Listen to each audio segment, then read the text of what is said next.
आज काय करणार आहे आपण, बेसिकली मी तुम्हाला एकदा परत सिलेबस दाखवतो. Everybody is comfortable with Marathi, right. बघा काय करायचं आज आपल्याला, पहिली गोष्ट, right. So your first assignment is going to be की तुम्हाला हे जे आहे, राईट, आपला सिलेबस, ओके, तो आज लिहायचा. आणि कसा लिहायचा, अशा प्रकारे लिहायचा की this is you can say unit one लिहायचं, ओके. आणि तो पार्ट करायचा. Then you write the unit 2, then you write the unit 3. म्हणजे आपल्याला आपला सिलेबस काय झाला पाहिजे, तोंडपाठ झाला पाहिजे, right. Keywords modernity and social changes. कुठं झालेले आहेत मॉडर्निटी, कुठं झालेली आहे, युरोप, बरोबर आहे. And emergence of sociology.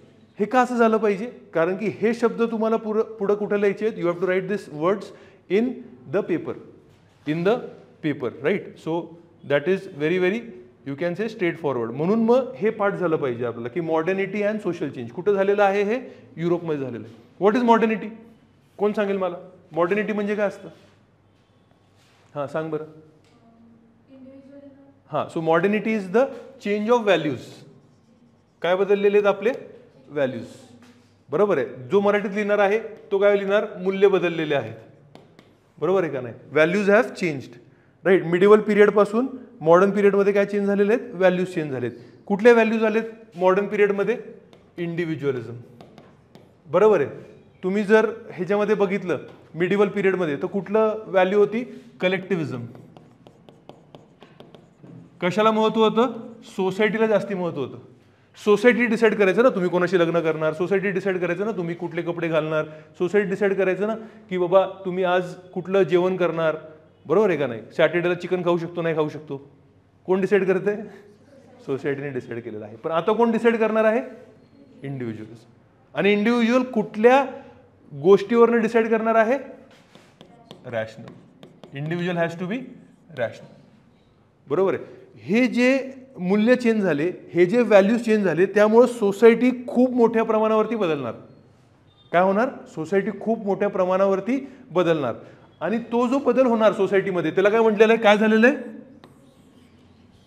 Social changes, बरोबर आहे का नाही. आणि हे जे सोशल चेंजेस झालेले आहेत, लक्षात घ्या, हे जे सोशल चेंजेस झालेले आहेत ते प्रामुख्याने आपल्याला पॉलिटिकल स्पिअरमध्ये आणि इकॉनॉमिक स्पिअरमध्ये दिसणार, बरोबर आहे का नाही. आपण नेहमी बघतो कुठलाही जर आपल्या गोष्ट समजायची असेल तर सोसायटी, पॉलिटी, इकॉनॉमी या 3 टप्प्यांनी आपण अभ्यास करतो त्याला, बरोबर आहे का नाही. तुम्ही लक्षात घ्या, कुठलीही चेंज जर झाली तर पहिली चेंज कुठं होती, पहिले चेंज कुठं होतो, तर पहिला चेंज होतो आयडियोलॉजीमध्ये, पहिला चेंज होतो व्हॅल्यूमध्ये, बरोबर आहे का नाही. पहिला चेंज कुठं होतो, डोक्यात, तुमच्या डोक्यामध्ये पहिला चेंज होतो. Are you understand. तुम्हाला ते इमॅजिन करायला लागणार की इंडिव्हिज्युअलिझम, तुम्हाला इमॅजिन करायला लागणार रॅशनलिझम, तुम्हाला इमॅजिन करायला लागणार की आपण स्वतः आपले निर्णय घेऊ शकतो, धर्माची गरज नाही, देवाची गरज नाही, बरोबर आहे का नाही, right. You have to imagine it for yourself, right, and then automatically the changes are going to happen in polity, changes are going to happen in the economy. Political change मध्ये काय झालं, French revolution. Economic मध्ये काय झालं, industrial revolution. आणि शब्द काय वापरलेला आहे, रेव्होल्यूशन, क्रांती. रेव्होल्यूशन म्हणजे काय असतं, रेव्होल्यूशन म्हणजे काय असतं बघा, लक्षात घ्या, राईट. आणि क्लास जेव्हा चालू असतो ना, तुम्हाला काय महत्त्वाचं जर वाटलं, नवीन वाटलं, तुम्ही तुमचे नोट्स घेत चला, रनिंग नोट्स. हे तर तुम्हाला भेटणारच आहेत सगळे नोट्स, पण रनिंग नोट्स पण घेत चला तुम्ही, ओके. रेव्होल्यूशन म्हणजे काय असतं, क्रांती. What is revolution, how to define revolution. Revolution is sudden आणि ड्रास्टिक. म्हणजे रेव्होल्यूशनमध्ये 2 गोष्टी आपण सांगितल्या बघा, लक्षात घ्या. एक म्हणजे काय, टाइम फॅक्टर सांगतो बघा आपण, काय सांगतोय, टाइम फॅक्टर. कसं झालेलं आहे, एकदम सडन, बरोबर आहे का नाही, सडन. आणि दुसरं काय झालं, ड्रास्टिक. ड्रास्टिक म्हणजे खूप मोठ्या प्रमाणावरती चेंज झालेला दिसतोय, राईट. म्हणजे इथं काय म्हणलेलं आहे, मॅग्निट्यूड, मॅग्निट्यूड ऑफ चेंज. आलं का तुम्हाला लक्षात. Sudden and drastic change is the revolution, बरोबर आहे. म्हणजे एवढा मोठा रेव्होल्यूशन झालेला आहे. लोकांनी नवीन नवीन विचारवंत असतील ना त्या काळामधले, new ideology people would come up with, right. त्यामध्ये रुसो असेल, त्यामध्ये वॉल्टेर असेल, बरोबर. हे सगळं आपण बघणार आहे, हे सगळ्या गोष्टी आपण बघणार आहेत. आणि त्यामुळं समाजामध्ये खूप मोठ्या प्रमाणावरती चेंज झाले. आता इंडस्ट्रियल रेव्होल्यूशनमुळेच कोण मला सांगू शकतं बघा की 5 चेंजेस काय काय झाले समाजामध्ये, चला मला सांगा बरं, इमॅजिन करा. What are the 5 changes? Who can tell me? Who can tell me what are the 5 changes which happened due to industrial revolution? हात वरती करायचं बघा, आपण लोकसभेमध्ये का वाटतंय, हां सांग. हां okay. So first is you can say poverty. Okay. हां so you will say migration म्हणजे अर्बनायझेशन हिचा पण मुद्दा होता. जास्तीत जास्त लोक कुठे यायला लागले, पहिले गावाकडे राहायचे, आता कुठं राहणार, इथं बस बाई. हां कुठं राहणार आता, शहरामध्ये राहणार. अजून हां प्रायव्हेटायझेशन. ओके.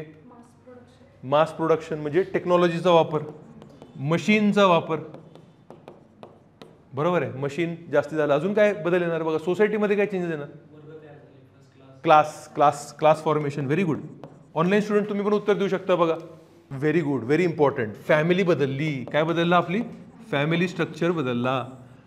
राईट. ह्या फॅमिली स्ट्रक्चरला काय म्हणणार आपण, आयसोलेटेड न्यूक्लिअर फॅमिली. काय म्हणणार आपण त्याला, आयसोलेटेड न्यूक्लिअर फॅमिली. आलं तुम्हाला लक्षात. पहिले कशी फॅमिली होती, जॉईंट फॅमिली होती ना. मग फॅमिली बदलली की मूल्य बदलणार फॅमिलीमधले. बरोबर आहे ना. जॉईंट फॅमिली असलं की कसं आहे, पहिलेची मूल्य होते कलेक्टिव्हिजम, सगळे निर्णय कोण घेणार, जे फॅमिलीचे मुख्य होते ते निर्णय घेणार. आता आयसोलेटेड न्यूक्लिअर फॅमिलीमध्ये कोण निर्णय घेणार, तुम्ही स्वतः निर्णय घेणार. तुम्हाला प्रायव्हसी भेटली.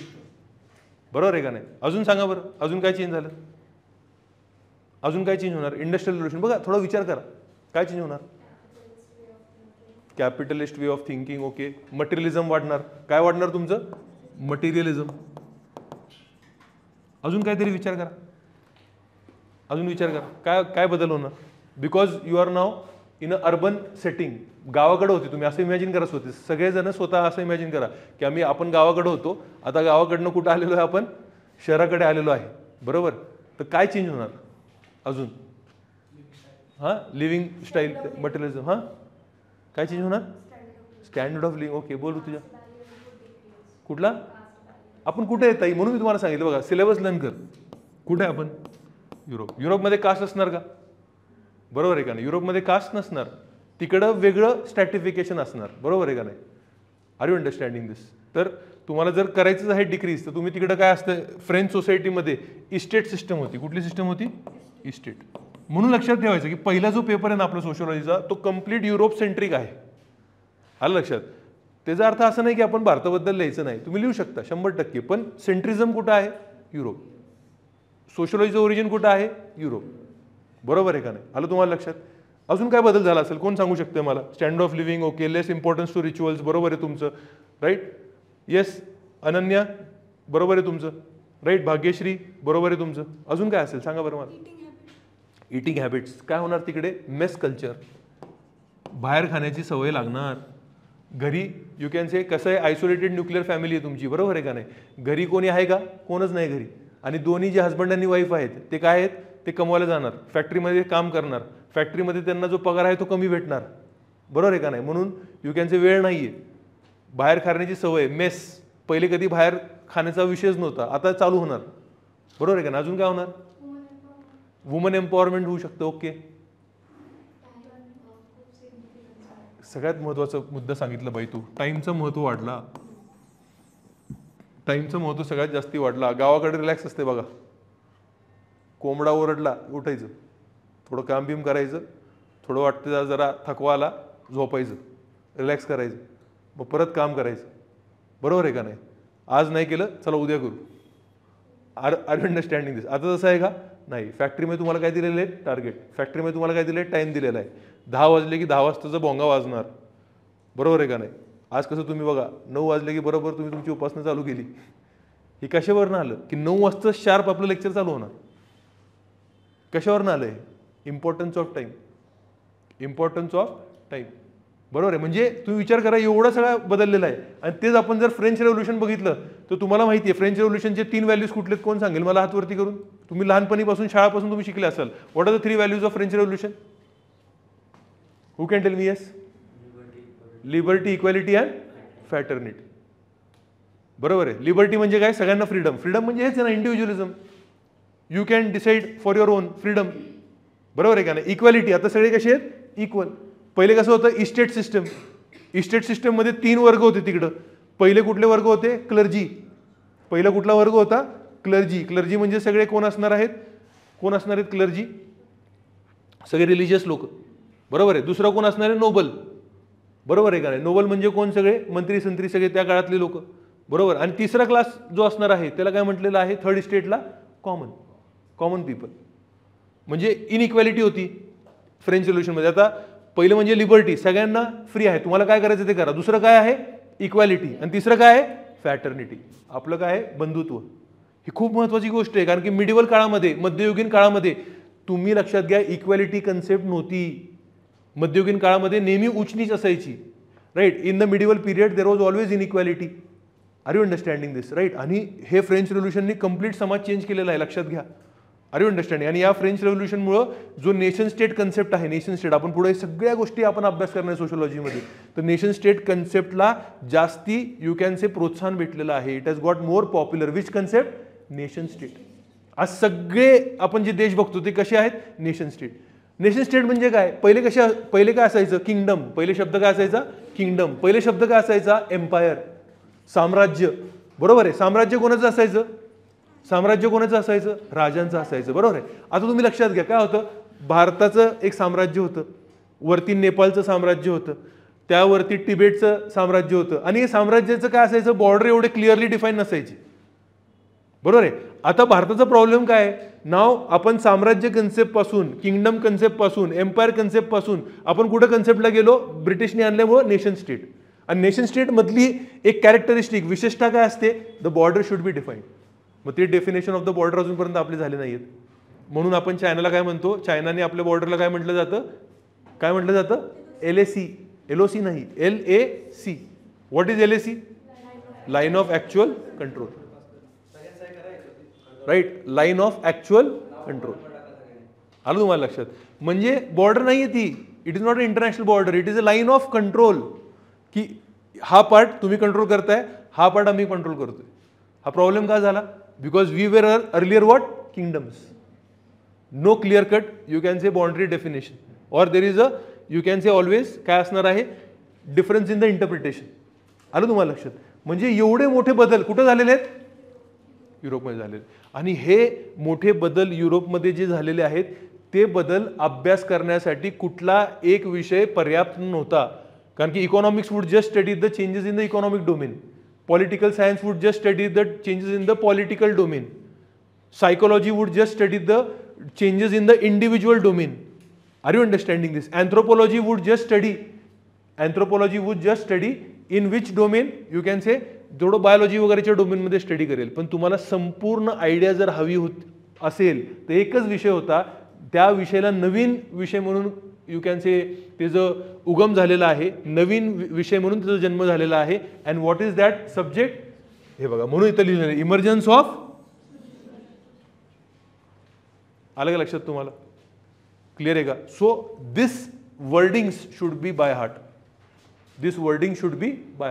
आणि एकदा इमर्ज झाला कुठलाही सब्जेक्ट की तुम्ही त्याचं पहिली गोष्ट काय करणार, स्कोप, काय अभ्यास करायचा आहे, एक्झॅक्टली काय अभ्यास करणार याच्या अंडर. बरोबर आहे का नाही. जे स्टार्टिंगवाले होते, जे सोशियोलॉजिस्ट होते, बघा लक्षात ठेवा, जो नवीन असतो ना तो जास्ती उत्साही असतो. बरोबर आहे का नाही. जो नवीन, तुम्ही कुठं पण बघा, आता जो धर्मामध्ये नवीन कन्वर्ट झालेला असतो, बरोबर आहे का नाही, तो जास्ती पूजापाठ करणार, जास्ती मंदिरात जाणार, लोकांना दाखवणार, यज्ञ करणार. मुस्लिम असेल तर 5 वेळा नमाज वाचणार. जो पहिल्यापासून मुस्लिम असतो त्याला काहीच वाटणार नाही. आलं का लक्षात. म्हणजे हा कसा सब्जेक्ट आहे, नवीन सब्जेक्ट. लोकांना प्रूव्ह करायचं की हा सब्जेक्ट लयच महत्त्वाचा आहे. Are you understand. आणि जे नवीन ते जे फाउंडर्स असणार, the founders of the sociology, they what they would try to do, will study everything under sociology.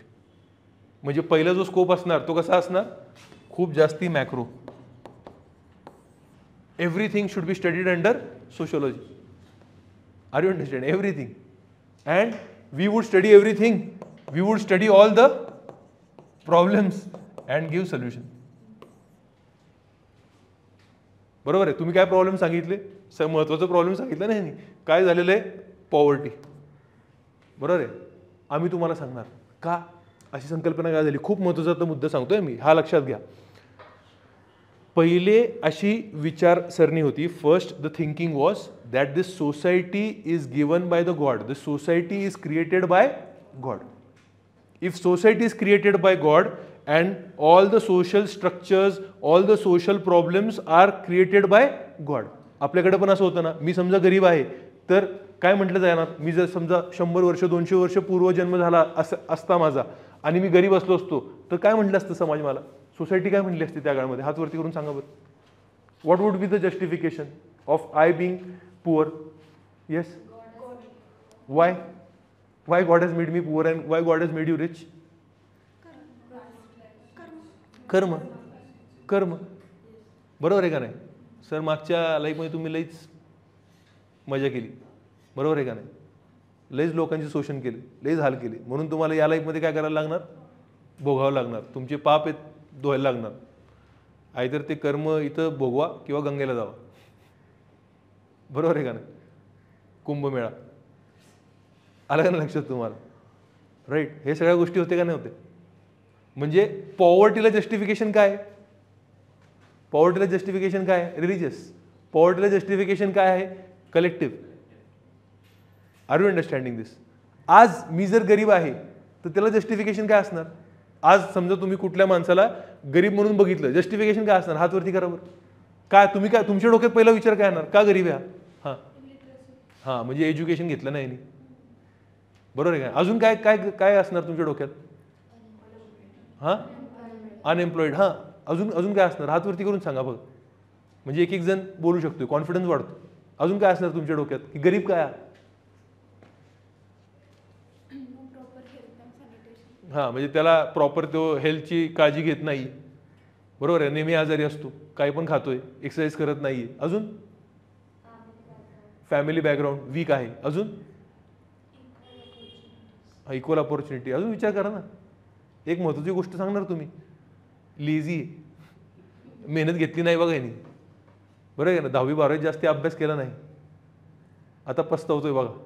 तेव्हा इंजिनिअरिंग घेतलं असतं, आज जॉब भेटला असता.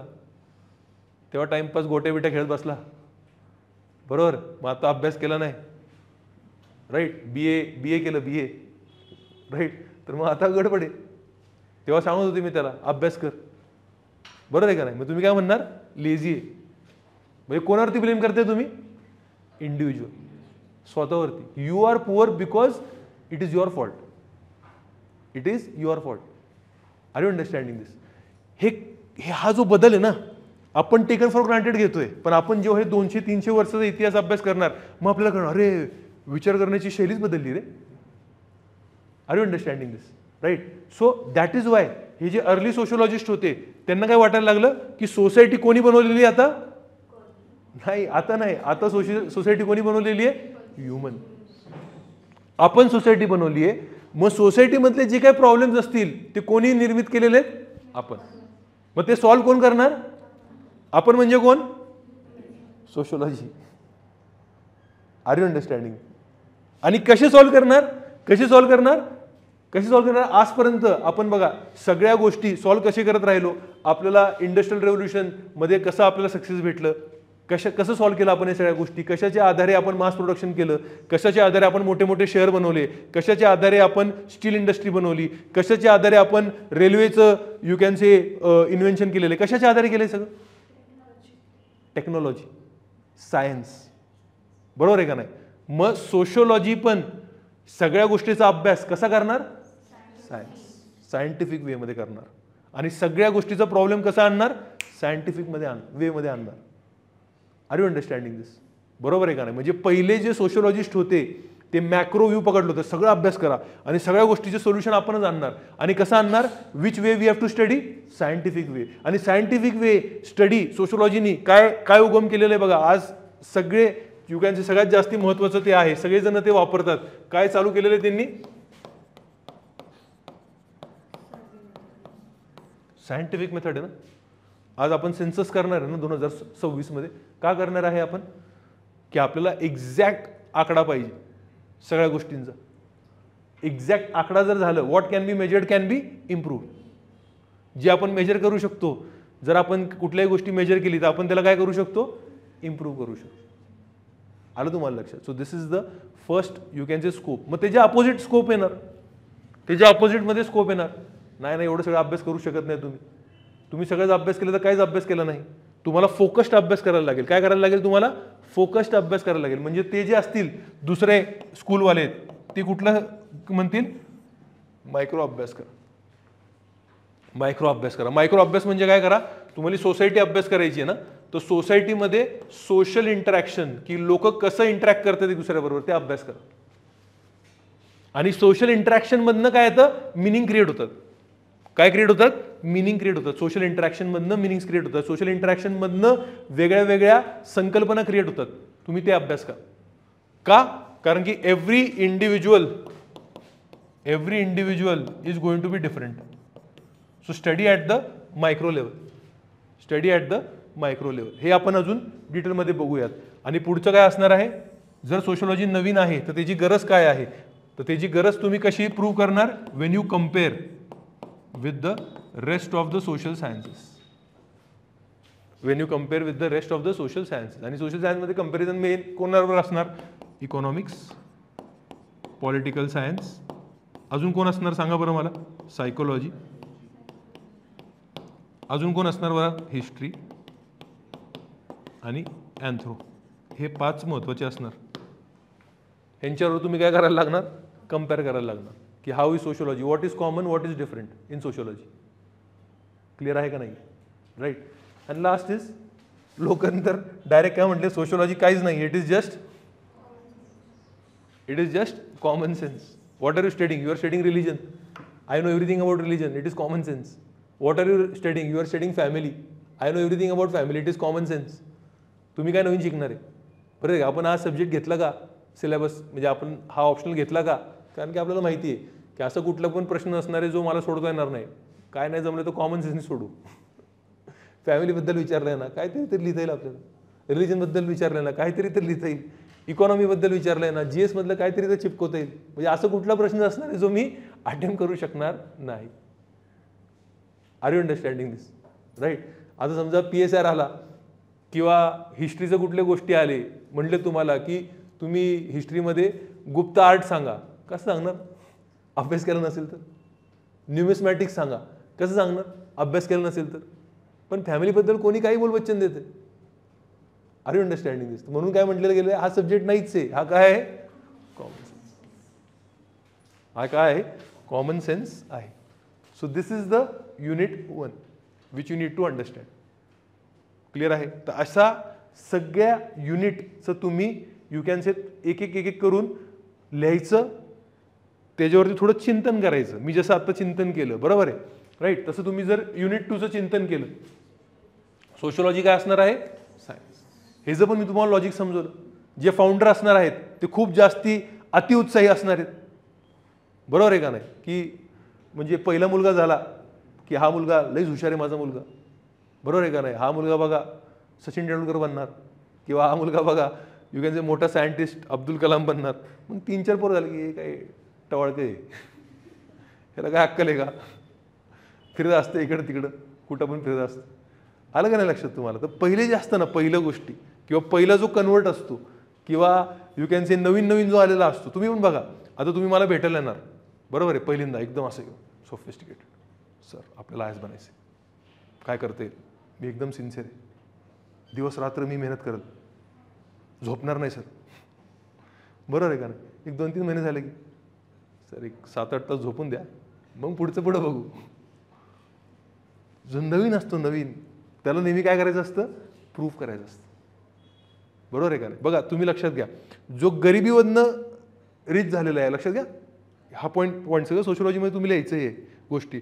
जो गरीबमधनं कुठली फॅमिली जर रिच झाली असेल, रिसेंट रिच असतील, तर ते दाखवतील, ते नवीन गाड्या घेतील, त्यांचे कपडे एकदम खटाखट, बरोबर आहे का नाही, गोल्ड चेन बिन घालणार. Are you understand. आणि जो खानदानी रिच आहे त्याला काहीच फरक पडणार नाही, तो हाफ पॅन्ट बिपॅन्टमध्ये फिरणार, काय बाटलं बिटलं असेल तरी त्याला काय फरक पडणार नाही. का, he has nothing to prove. Are you understanding this. Clear आहे का नाही. म्हणून तुम्ही लक्षात घ्या, हा जीवनाचा नियम आहे. कुठल्याही क्षेत्रात कोण जरी नवीन आलं तर तो अतिउत्साही असणार आहे. That is not bad, I am saying. Are you understanding. आपण सोशोलॉजिस्ट म्हणून त्याला काय करतोय, फक्त ते ॲनालिसिस करतो त्या गोष्टीचं. म्हणून इथं बघा, हे जे आहेत डायरेक्ट काय म्हणणार, सोशोलॉजी इज सायंटिफिक मेथड वापरा, बरोबर आहे का नाही. सायंटिफिक मेथड वापरा. आणि जे सोशोलॉजी सायन्स आहे त्यांना काय म्हटलं जाणार, त्यांना काय म्हटलं जाणार, पॉझिटिव्हिस्ट. बरोबर आहे का नाही? म्हणून ते काय म्हणणार बघा, लक्षात घ्या. आता इथले जबरदस्त मी तुम्हाला गोष्ट एक समजवणार आहे बघा. एका दिवसात एक पेपर संपू शकतो आपण सोशलॉजीचा. म्हणजे एवढं तसं म्हणलं तर आपण कन्सेप्च्युअल लेवलला एवढं बेसिक आहे, राईट. आता सोशलॉजी सायन्स, सायन्स कशावरती बेस्ड आहे बघा. कोण कोण सायन्स कोणी कोणी शिकलं आफ्टर 10th स्टँडर्ड? हातवरती करा बरं. हां, शरम ठेवू नका, हातवरती करा. हां, काय असतं सायन्स? हां, फॅक्ट्स. बरं, व्हॉट इज फॅक्ट्स ऋतुजा? हां, सो फॅक्ट म्हणजे काय असतं? Which can be proved. Okay, very good, चांगलं तुझं अंडरस्टँडिंग आहे, right. How to prove? How to prove? हाँ, एक्सपेरिमेंट्स. ओके, एक्सपेरिमेंट्स किया आपने और आपने उसको क्या किया है? वेरीफाई किया, व्हेरिफिकेशन केलं तुम्ही, बरोबर आहे का? राईट. ऑनलाईन स्टुडंट अजून सांगा बरं मला. आता एक्सपेरिमेंट करून पण तुम्ही व्हेरीफाय कसं करणार? How will you verify? Verify कसं करताय? बरं, चला आपण एक तुम्हाला उलटं मी जातो, म्हणजे तुम्हाला अजून जरा समजायला सोपं होईल. बरं अनुष्का, हा जो मागचा कलर आहे, या फॉन्टच्या मागचा कलर कुठला आहे? व्हाईट. नक्की? मला वेगळं दिसतोय. व्हाईट आहे का? तुला कुठला वाटतं? व्हाईट. तुला कुठला वाटतं? हां, एक्झॅक्टली एक्झॅक्टली. म्हणजे हा जो व्हाईट कलर आहे, कशावरनं तुम्ही म्हणताय हे फॅक्ट आहे? कशावरनं तुम्ही म्हणताय फॅक्ट आहे? Based on your 5 census. Based on your 5 census. 5 census वरनं तुम्ही डिसाईड केलं की हा कलर कुठला आहे? व्हाईट आहे. आलं लक्षात? म्हणजे फॅक्ट म्हणजे काय असतं? ती गोष्ट काय असली पाहिजे? ऑब्जेक्टिव्ह. ऑब्जेक्टिव्ह म्हणजे काय? की मी अनुष्काला विचारलं, ती म्हटली व्हाईट. तुझं नाव काय? श्रीराम. कुठला कलर आहे हा? व्हाईटच आहे ना? डाऊट का घेतो एवढा? तुझं नाव काय? ईशा. व्हाईट. तुझं नाव काय? वैष्णवी. कुठला कलर आहे?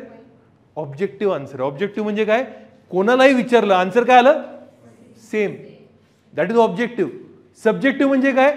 हिला व्हाईट वाटतंय, ह्याला ब्लॅक वाटतंय, ह्याला हिरवा वाटतंय, हिला निळा वाटतोय, म्हणजे आन्सर काय झाला? बदलला. म्हणजे काय झालं? सब्जेक्टिव्ह. बरोबर आहे का नाही? But science has to be based on what? Objective. Science has to be based on what? Fact. आणि एक लक्षात घ्या मित्रांनो, फॅक्ट जसं त्यांनी ब्युटिफुली सांगितलं, त्यांनी लॉचा अभ्यास केला म्हणून तो सांगू शकला, हा नाही तर कोणी सांगू शकलं नसतं की fact are always to be verified on the basis of. तुम्ही व्हाईट कशावरनं सांगितलं? 5 सेन्सेस. बघितलं ना? बघितलं ना? R you understanding this? Clear आहे का नाही? राईट. सो फॅक्ट, बरोबर. ऑब्जेक्टिव्हिटी काय आलं तुम्हाला? आलं का लक्षात तुम्हाला? काय आलं तुम्हाला? Fact should be based on objectivity. But ह्याच्या पलीकडं कोणतरी जाणार, ह्याच्या पलीकडे कोणतरी जाणार, बरोबर आहे का नाही? हे खूप सोपं आहे म्हणणं. सायन्स बिन्स तुम्ही तुमचं बंडल आहे सगळं, बरोबर आहे का नाही? का? Your entire science. लक्षात घ्या मित्रांनो, युअर एंटायर सायन्स. आता जे विधान म्हणतोय ना, ते कोणाकोणाला आतनं हलवून टाकणार. आणि सोशलॉजीचा जो विषय आहे तो तुम्ही अभ्यास केल्यानंतर 6 महिन्यानंतर 5 महिन्यानंतर तुमचे विचार कम्प्लिटली बदलणार.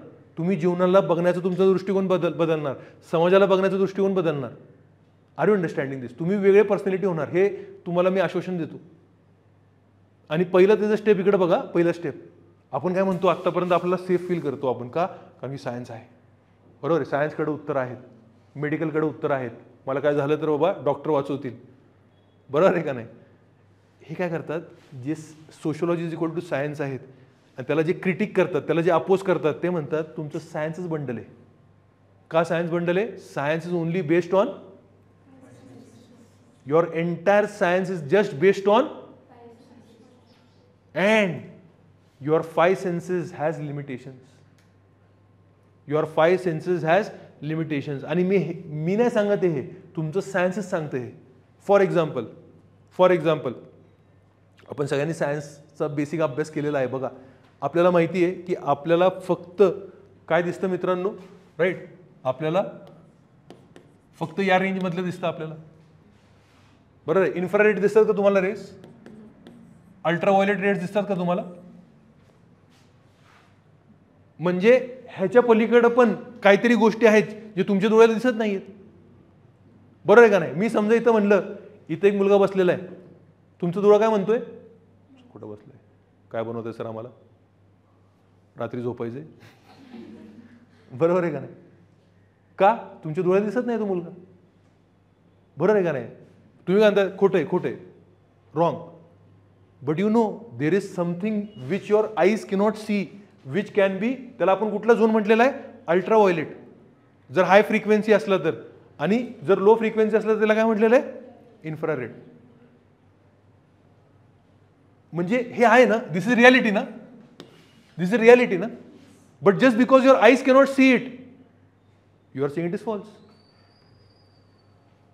So there can be so many things in the world which cannot be understood by your five. त्याचा अर्थ तुम्ही काय म्हणणार, ते नाहीच. मग तुमच्या 5 सेन्सेसचं जर लिमिटेशन आहे तर सायन्सचं पण लिमिटेशन आहे.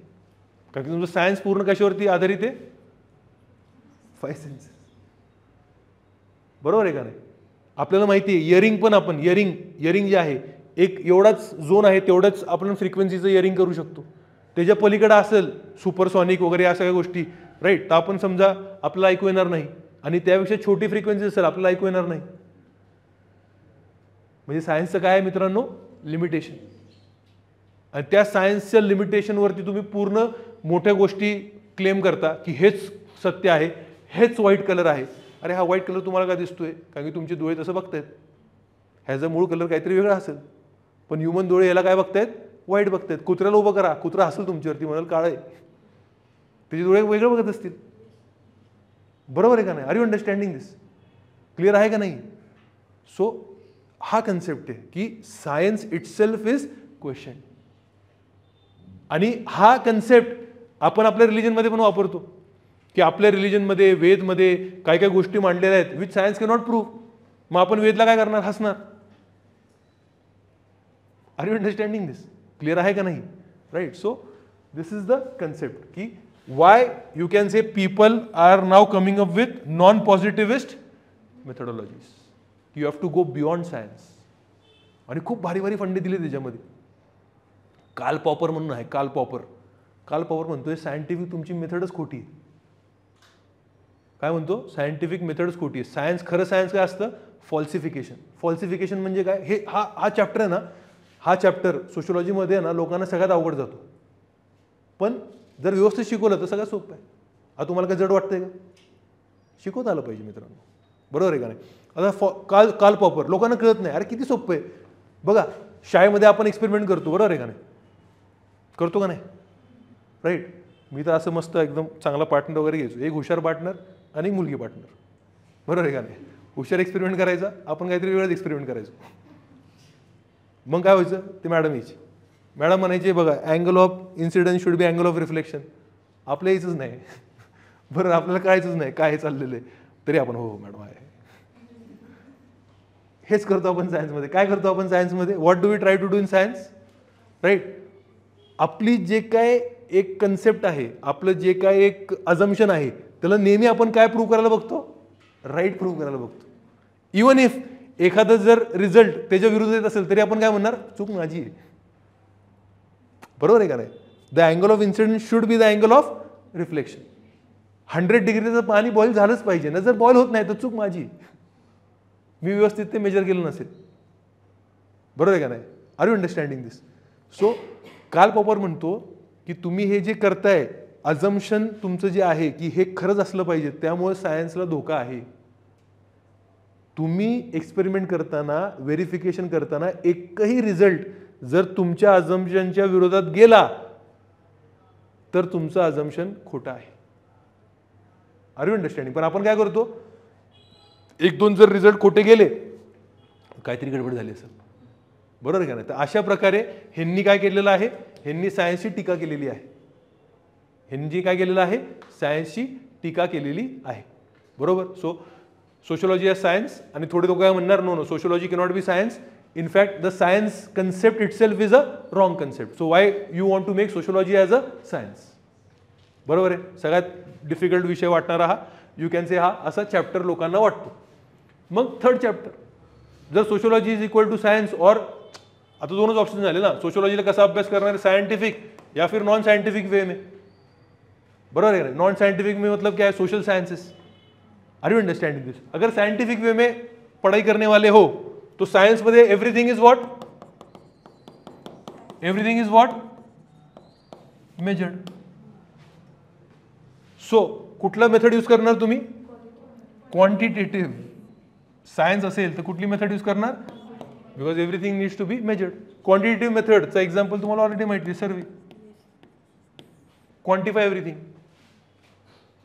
क्वांटिफाय एव्हरीथिंग, बरोबर आहे. आणि if it is not science, quality, everybody is different, you cannot quantify. बरोबर आहे का नाही? मी सांगू शकतो तुम्हाला. आता आपण कसं करतो क्वांटिफाय करण्यासाठी?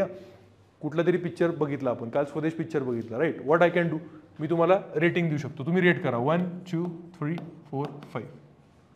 ही क्वांटिटेटिव्ह मेथड झाली. स्वदेश पिक्चर कोणी कोणी बघितला काल स्वदेश पिक्चर? बरं, तुम्ही लोकांनी स्वदेश पिक्चर बघितलं, तुम्ही काय किती रेटिंग करणार? हां, इथं नाही ना दा ताई. 4.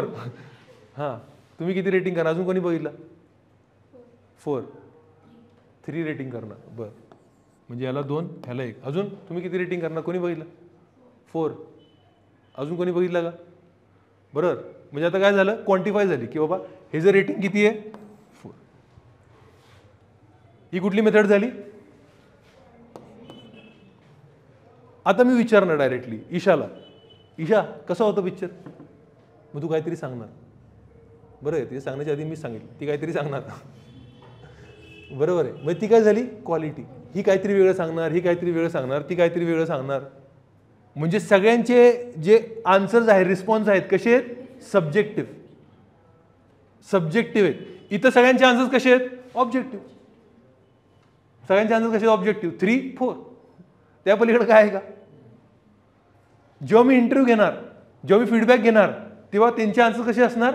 सब्जेक्टिव्ह. वेगळा असू शकतो. ही कास्ट सिस्टमबद्दल मला लय आवडलं सर, ते कास्ट सिस्टम आणि त्याचं जे रिलेशन त्यांनी गाण्याबरोबर लावलं, ताऱ्यांबरोबर लावलं, जबरदस्त काय आहे. म्हणजे मी तिकडनंच एसे स्टार्ट करणार. बरोबर आहे का नाही? राईट. कोणाला काय, कोणाला दुसऱ्याला काय आवडलं की बाबा we the people. We the people म्हणजे काय? प्रिॲम्बल. की आपण नेहमी गव्हर्नमेंटला ब्लेम करायचं नाही. Right. We need to take the control in our own hands.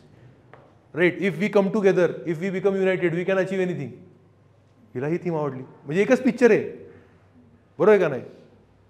आता ह्याला दाखवलं, हा म्हणलं सर हिरोईनच भारी होती. बरं, मला तीच बघायला मजा आली, बाकी काय बघितलंच नाही मी. बरोबर आहे का? म्हणजे काय झालं तुमचं आन्सर? सब्जेक्ट. कुठली मेथड झाली? This is not science, this is science. आलं तुम्हाला लक्षात? क्लिअर? बरं, आता तेच techniques of data collection. Data collection कसं करणार, आणि मग हे आपलं एकदम फॅक्च्युअल टेक्निकल गोष्टी आहेत. राईट. एकदम म्हणजे एक असे थेरॉटिकल गोष्टी आहेत एकदम सगळ्या. राईट. ते तुम्हाला तसेच प्रश्न विचारणार, तसंच उत्तर लिहायचं आणि विषय संपला आपला. 10 मार्काला प्रश्न येतात मोस्टली. राईट. तर आपण हे बघणार आहे. मग हा आपला मेन चॅप्टर. मेन चॅप्टरमध्ये पण बघितलं तर 3 जे पहिले थिंकर्स असणार आहेत ते युरोपियन थिंकर असणार आहेत. हे थेरॉटिकल थिंकर असणार आहेत, थिअरी देणार. आणि हे जे आहेत हे अमेरिकन थिंकर असणार आहेत. America wants more about application in the real world. आलं तुम्हाला लक्षात? राईट. आता ह्याच्यामध्ये पण जो कार्ल मार्क्स आहे तो सगळ्यात सोशल सायन्सचा थिंकर असतो बघा. इकॉनॉमिक्समध्ये पण शिकणार, PSR मध्ये पण शिकणार, सोशोलॉजीमध्ये पण शिकणार. बरोबर आहे का नाही? कार्ल मार्क्स स्वतः कधी म्हणलं नव्हतं I am economist. Karl Marx स्वतः कधी म्हणलं नाही I am sociologist. Karl Marx कधी म्हणलं नाही I am political thinker. Karl Marx स्वतःला काय म्हणायचं माहिती आहे? I am a scientist. I am a scientist. आलं तुम्हाला लक्षात? बट कार्ल मार्क्स सगळे शिकणार बिकॉज त्याचा जो इम्पॅक्ट आहे तो सगळ्या क्षेत्रांवरती आहे. आणि सगळ्या क्षेत्रांवरती असलं म्हणून तुम्ही सोशोलॉजीमध्ये पण त्याचा इम्पॅक्ट बघणार. दुर्खाईम ह्याला कधी कधी असं म्हटलं तर real founder of sociology. Right. He is the real founder of sociology. हिने ते आपल्या स्वतःवरतीच घेऊन ठेवलं होतं की सोशोलॉजी प्रूव्हच करायचं की सोशोलॉजी हा सब्जेक्ट आहेच. बरोबर आहे का नाही? म्हणून त्याची टेक्निकच तशी होती अभ्यास करण्याची की काय करायचं तो की फॉर एक्झाम्पल सुसाईड. कोणी कोणी लोक काय म्हणणार की सुसाईड कशामुळे होतो, कशामुळे लोक सुसाईड करतात, व्हॉट आर द रिझन्स? हां, सोसायटल प्रेशर, पॉवर्टी म्हणजे इकॉनॉमिक रिझन झाला. दुसरा रिझन काय असू शकतो? डिप्रेशन. म्हणजे कुठला रिझन झाला? Psychological reason. बरोबर. तिसरा रिझन काय असू शकतो, किंवा कुठेतरी पॉलिटिकल इन्स्टेबिलिटी आली, बरोबर आहे का नाही, राईट. तर त्यामुळं तो एक रिझन असू शकतो. तो तिन्ही रिझनला पहिले सांगणार की बघा पॉलिटिकल सायन्स हे म्हणते, इकॉनॉमिक्स हे म्हणते, सायकोलॉजी हे म्हणते, आणि सगळं बंडल आहे. आता मी जे म्हणतोय ते परम सत्य आहे, आणि मी कुठल्या पर्स्पेक्टिव्हने सांगणार, सोशोलॉजिकल पर्स्पेक्टिव्हने सांगणार. लोक सुसाईड का करतात, सोशोलॉजिकल गोष्टी सांगणार तू त्यामध्ये. असले भारी भारी फंडे देणार की तुम्ही विचार करणार की मी सुसाईड केलं तर कशामुळे करणार. बरोबर आहे का नाही, राईट. तर असा विषय येतो, राईट. मग रिलिजनचे पण असले जबरदस्त फंडे देणार की सोसायटीमध्ये रिलिजन का असतं, सोसायटीमध्ये रिलिजन का असतं, रिलिजनचं उगम का झालं, राईट. आणि लक्षात घ्या, हे जे आता रिलिजन आहे बघा, रिलिजन आहे किंवा division of labour, economic concept आहे बघा, आणि हे रिलिजन कन्सेप्ट आहे. तर पुढे जेव्हा आपला चॅप्टर रिलिजनचा येईल त्यामध्ये परत दूर काय मिळणार तुम्हाला, इकॉनॉमिकचा चॅप्टर येईल परत काय येणार, दूर काय मिळणार तुम्हाला. Are you understanding this, right. So he is considered to be the real founder of sociology, बरोबर. आणि हा कसा थिंकर आहे, दुर्खाइम मॅक्रो. कसा थिंकर आहे, मॅक्रो. ही काय अभ्यास केला पाहिजे तुम्ही, मॅक्रो लेवलला अभ्यास करा, इंडिव्हिज्युअलला अभ्यास करू नका, इंडिव्हिज्युअलला अभ्यास करू नका, बरोबर आहे का नाही. It is just like science, it is just like science. Science म्हणजे काय मित्रांनो, तुम्हाला जर या बिल्डिंगवरनं मी खाली टाकला, राईट, फेकून दिलं तर तुम्ही खालीच पडणार, सायन्स आहे. तसं इंडिव्हिज्युअल एक सोसायटीमध्ये जर असतील तर सोसायटीने जसे रूल बनवले तसंच वागणार, जबरदस्त, बरोबर आहे का नाही. आपण काय म्हणतो, हर एक इंडिव्हिज्युअलची पर्सनॅलिटी आहे, दूर काय म्हणतो आहे, जरी असेल तर असेल, पण तो एका सोसायटीमध्ये तुम्ही जर ठेवला तर सोसायटी जसं पाहिजे तसंच त्याला वागवणार. हेच एक्झाम्पल बघा, तुम्हाला एक्झाम्पल सांगतो, तुम्हाला मजा येईल जरा. लग्नाला गेले कधी तुम्ही, लग्नाला गेले का लग्नाला, काय जेवण बिवण व्यवस्थित, राईट. ओळखीची नव्हती त्यांच्या लग्नाला गेले कधी जेवण करायला, नाही गेले, आता जाणार बघा.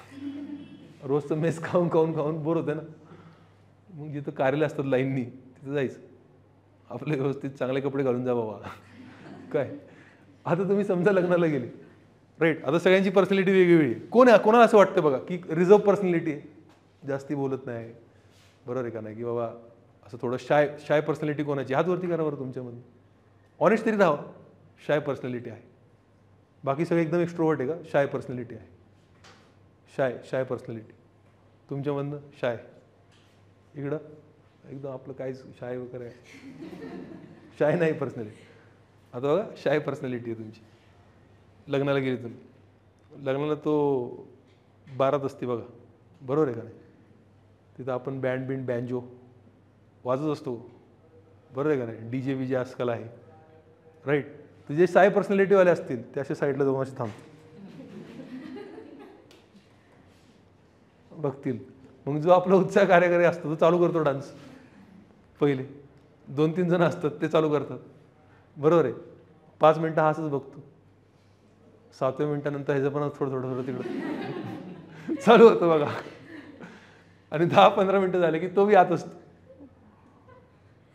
कोण म्हणतंय, दूर काय म्हणतं, काय झालं की तुमची पर्सनॅलिटी आहे, बरोबर आहे काय, तुमची पर्सनॅलिटी की तुमची पर्सनॅलिटी कशी आहे, शाय आहे.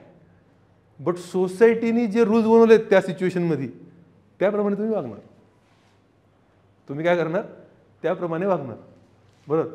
तुमच्यामधनं किती जण लग्न करणार नाही, सांग, हात वरती करा बरं.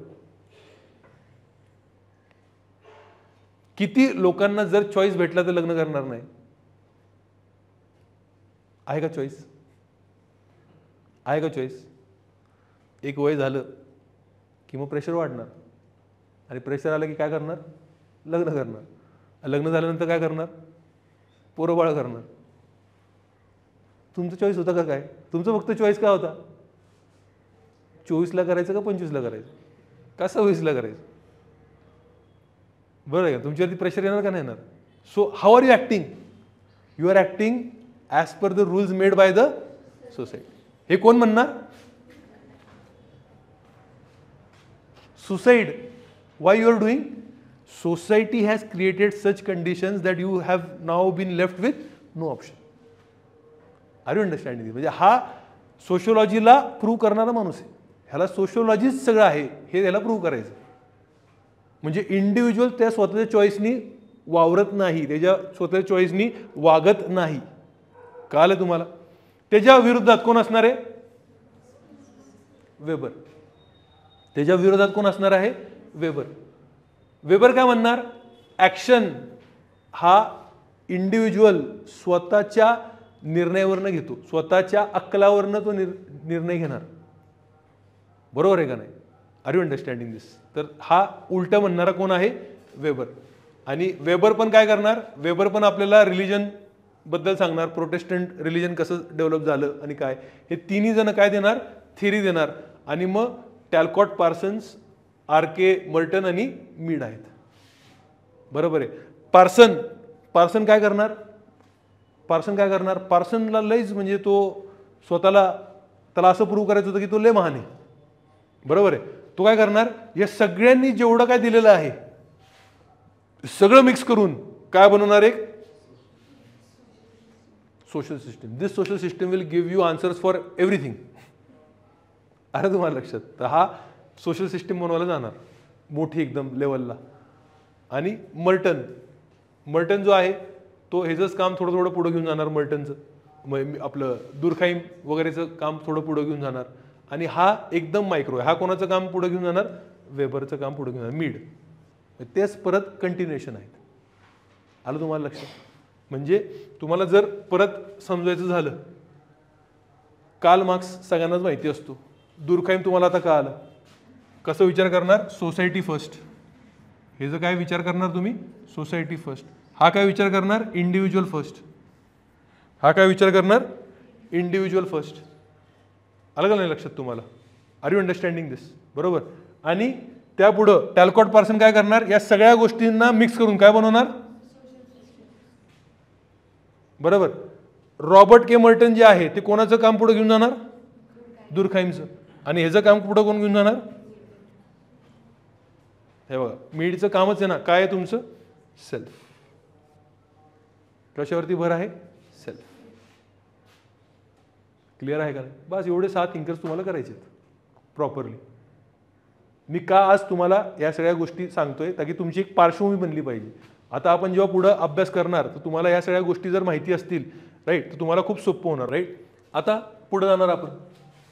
राईट. आता पुढे जाण्याच्या आधी 2 गोष्टी समजून घ्यायच्या आपल्या सोशिओलॉजीची. बघा, 2 गोष्टी समजून घ्यायच्या सोशिओलॉजीची. एक महत्त्वाची गोष्ट काय समजायची सोशिओलॉजी बद्दल आपल्याला? इंडिव्हिज्युअल्स. बरोबर आहे. Individuals come together and form society. Society is made up of 2 things. लक्षात घ्या. Society is made up of 2 things. Right. One is 5 primary social institutions. 5 primary social institutions. बरोबर. म्हणजे हा काय आहे? राईट. हे काय आहेत? इन्स्टिट्यूशन्स आहेत. हा एक स्ट्रक्चरचा भाग झाला, स्ट्रक्चरचा भाग. बरोबर. आणि काय असणार आहे? व्हॅल्यूज. Values in action. मूल्य जेव्हा तुम्ही इम्प्लिमेंट करतात त्यावरती जेव्हा तुम्ही ऍक्शन घेता त्या मूल्यांना काय म्हणलं जातं? नॉर्म्स. काय म्हणलं जातं? नॉर्म्स. आणि जेव्हा ते नॉर्म्स खूप जास्ती वेळासाठी इम्प्लिमेंट केले जातात तर ते काय म्हणतं? Culture, tradition. काय म्हणतं? Culture, tradition. आलं तुम्हाला लक्षात? 5 प्रायमरी सोशल इन्स्टिट्यूशन्स कुठल्या आहेत बघा? एज्युकेशन, इकॉनॉमिक्स, पॉलिटी, अजून काय असणार मित्रांनो? Religion. Right. Education, economics, polity, religion आणि लास्ट फॅमिली. हे 5 काय आहेत? Social institutions. बरोबर. या दोघांचं मिश्रण बनून काय बनणार? Social structure. सोसायटीचा एक ढाचा बनणार, मूलभूत ढाचा. सोसायटीचा का बनणार? एक ढाचा. Right. So it is going to become a social structure. Right. आणि whenever there are going to be changes either year or year. This is going to lead to a social change. काय होणार? Social change. बघा, social change पण आपल्या सिलेबसचा भाग आहे. Social change पण काय आहे? आपल्या सिलेबसचा भाग आहे. की सोशल चेंज कशामुळे होतो, सोसायटीमध्ये चेंजेस कशामुळे होतात, right. There can be changes in the family. आता फॉर एक्झाम्पल तुम्ही इंडस्ट्रियल रेव्होल्यूशन बघा. इंडस्ट्रियल रेव्होल्यूशन आपण शिकलो ना आता. इंडस्ट्रियल रेव्होल्यूशनमध्ये फॅमिलीमध्ये काय चेंज झाले? From joint family it became isolated nuclear family. आलं का तुम्हाला लक्षात? आलं का तुम्हाला लक्षात? एज्युकेशनमध्ये काय फरक होणार बघा. एज्युकेशनमध्ये काय फरक होणार? खूप महत्त्वाचा फरक आहे एज्युकेशनमध्ये. म्हणजे या पॅरामीटरनी तुम्ही सोशोलॉजीला बघायचं. या पॅरामीटरनी तुम्ही सोशोलॉजिकल आन्सर्स विचार करायचे. तुम्ही सोशोलॉजिस्ट किंवा सोशोलॉजिकल ॲनालिसिस कसं करायचं? when you are thinking on this 5 parameters की what is going to be the impact of anything on these 5 parameters. आता आपण इंडस्ट्रियल रेव्होल्यूशन बघतोय. पुढे मी तुम्हाला कॉन्स्टिट्यूशन सांगू शकतो की कॉन्स्टिट्यूशनचा इम्पॅक्ट त्याच्यावरती काय होतोय. बरोबर आहे का नाही? राईट. आता इंडस्ट्रियल रेव्होल्यूशन, एज्युकेशनचा इम्पॅक्ट काय होणार? पहिले एज्युकेशन कसं होतं मित्रांनो? एज्युकेशन पहिले कसं असायचं? Informal education. आता कसं झालेलं आहे? Formal organised education. पहिले शाळा स्कूलला महत्त्व नव्हतं. कार्पेंटरचा जो मुलगा आहे तो कार्पेंटर घरीच शिकायचा. कुंभारचा जो मुलगा आहे तो घरीच यू कॅन से या सगळ्या गोष्टी शिकायचा. आता कुठं जायला लागतं तुम्हाला? School, college, education, formal education झालेलं आहे. नवीन इन्स्टिट्यूशन निर्माण झालं ना एज्युकेशन. बरोबर आहे का नाही? पहिले काम कोणाचं होतं? फॅमिलीचं काम होतं सोशलायझेशन शिकवण्याचं. आता मेजर काम कोणाचं झालेलं आहे? Institute, education institute. बरोबर आहे का नाही? बदल झालेला आहे मोठा. बरोबर. फॅमिली जी होती, फॅमिली तुम्हाला कुठले व्हॅल्यू शिकवणार? फॅमिली तुम्हाला व्हॅल्यू शिकवत होते जे फॅमिली टू फॅमिली चेंज होणार. पण आता तुम्हाला एज्युकेशन, स्कूल कुठले व्हॅल्यू शिकवणार? युनिव्हर्सिस्टिक व्हॅल्यूज. पीस, नॉन व्हायलन्स हे कोण शिकवणार तुम्हाला? शाळेत शिकवणार. बरोबर आहे का नाही? राईट. तो बघा कसं मग काय कशामध्ये चेंज झाले? व्हॅल्यूज. आलं तुम्हाला लक्षात? पुढं बघा, एज्युकेशन झालं. इकॉनॉमीमध्ये चेंज झाला का नाही? इंडस्ट्रियल रेव्होल्यूशन मोठा चेंज होणार. कॅपिटलिझम, मास प्रोडक्शन या सगळ्या गोष्टी चेंज होणार. बरोबर आहे का नाही? राईट. पुढं अजून कशामध्ये चेंज होणार? पॉलिटी. आपण आत्ताच बघितलं. पॉलिटी आत्ताच बघितलं आपण की बाबा जे गावाकडची जी सत्ता होती, कोणाकडे सत्ता असणार? गावाकडे सरपंच असणार, एल्डर्स असणार. बरोबर आहे. आणि पूर्ण पॉलिटिकल सिस्टम अर्बन एरियामध्ये चेंज होऊन जाणार. आलं तुम्हाला लक्षात? राईट. आणि लास्ट चेंज कुठं होणार? रिलिजन. कुठे जास्ती लोक धार्मिक असतात? गावामध्ये का शहरामध्ये? गावामध्ये. सो जेव्हा धर्माचा शब्द समजून घ्या, हा शब्द आपल्याला पुढे खूपदा वापरायचा आहे. जेव्हा धर्माचा वापर आपल्या सर्वसाधारण जीवनामध्ये कमी होतो किंवा त्याचा महत्त्व कमी होतो, त्या प्रोसेसला काय म्हटलं जातं? सेक्युलरायझेशन.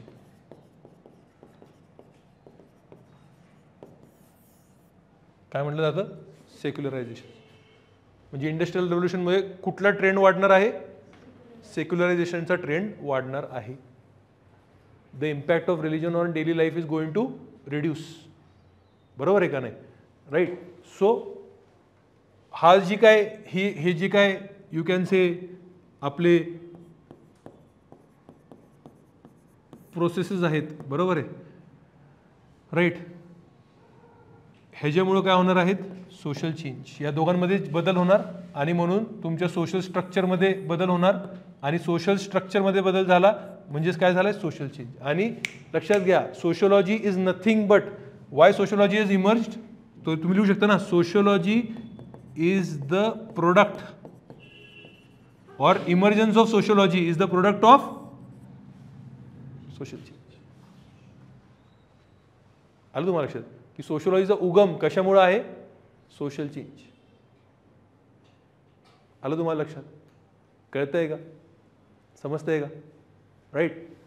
So this is one basic thing which you need to understand about sociology. की तुम्हाला सोशियोलॉजिकल ॲनालिसिस म्हटलं की पहिले या 5 गोष्टींचं ॲनालिसिस करून घ्यायचं. बरोबर आहे. हा एक तुम्हाला पहिला फंडा सांगितला. दुसरा फंडा बघा. हा फंडा कळाला का सोशियोलॉजीचा? Everyone in the class, everybody, have you understood दिस?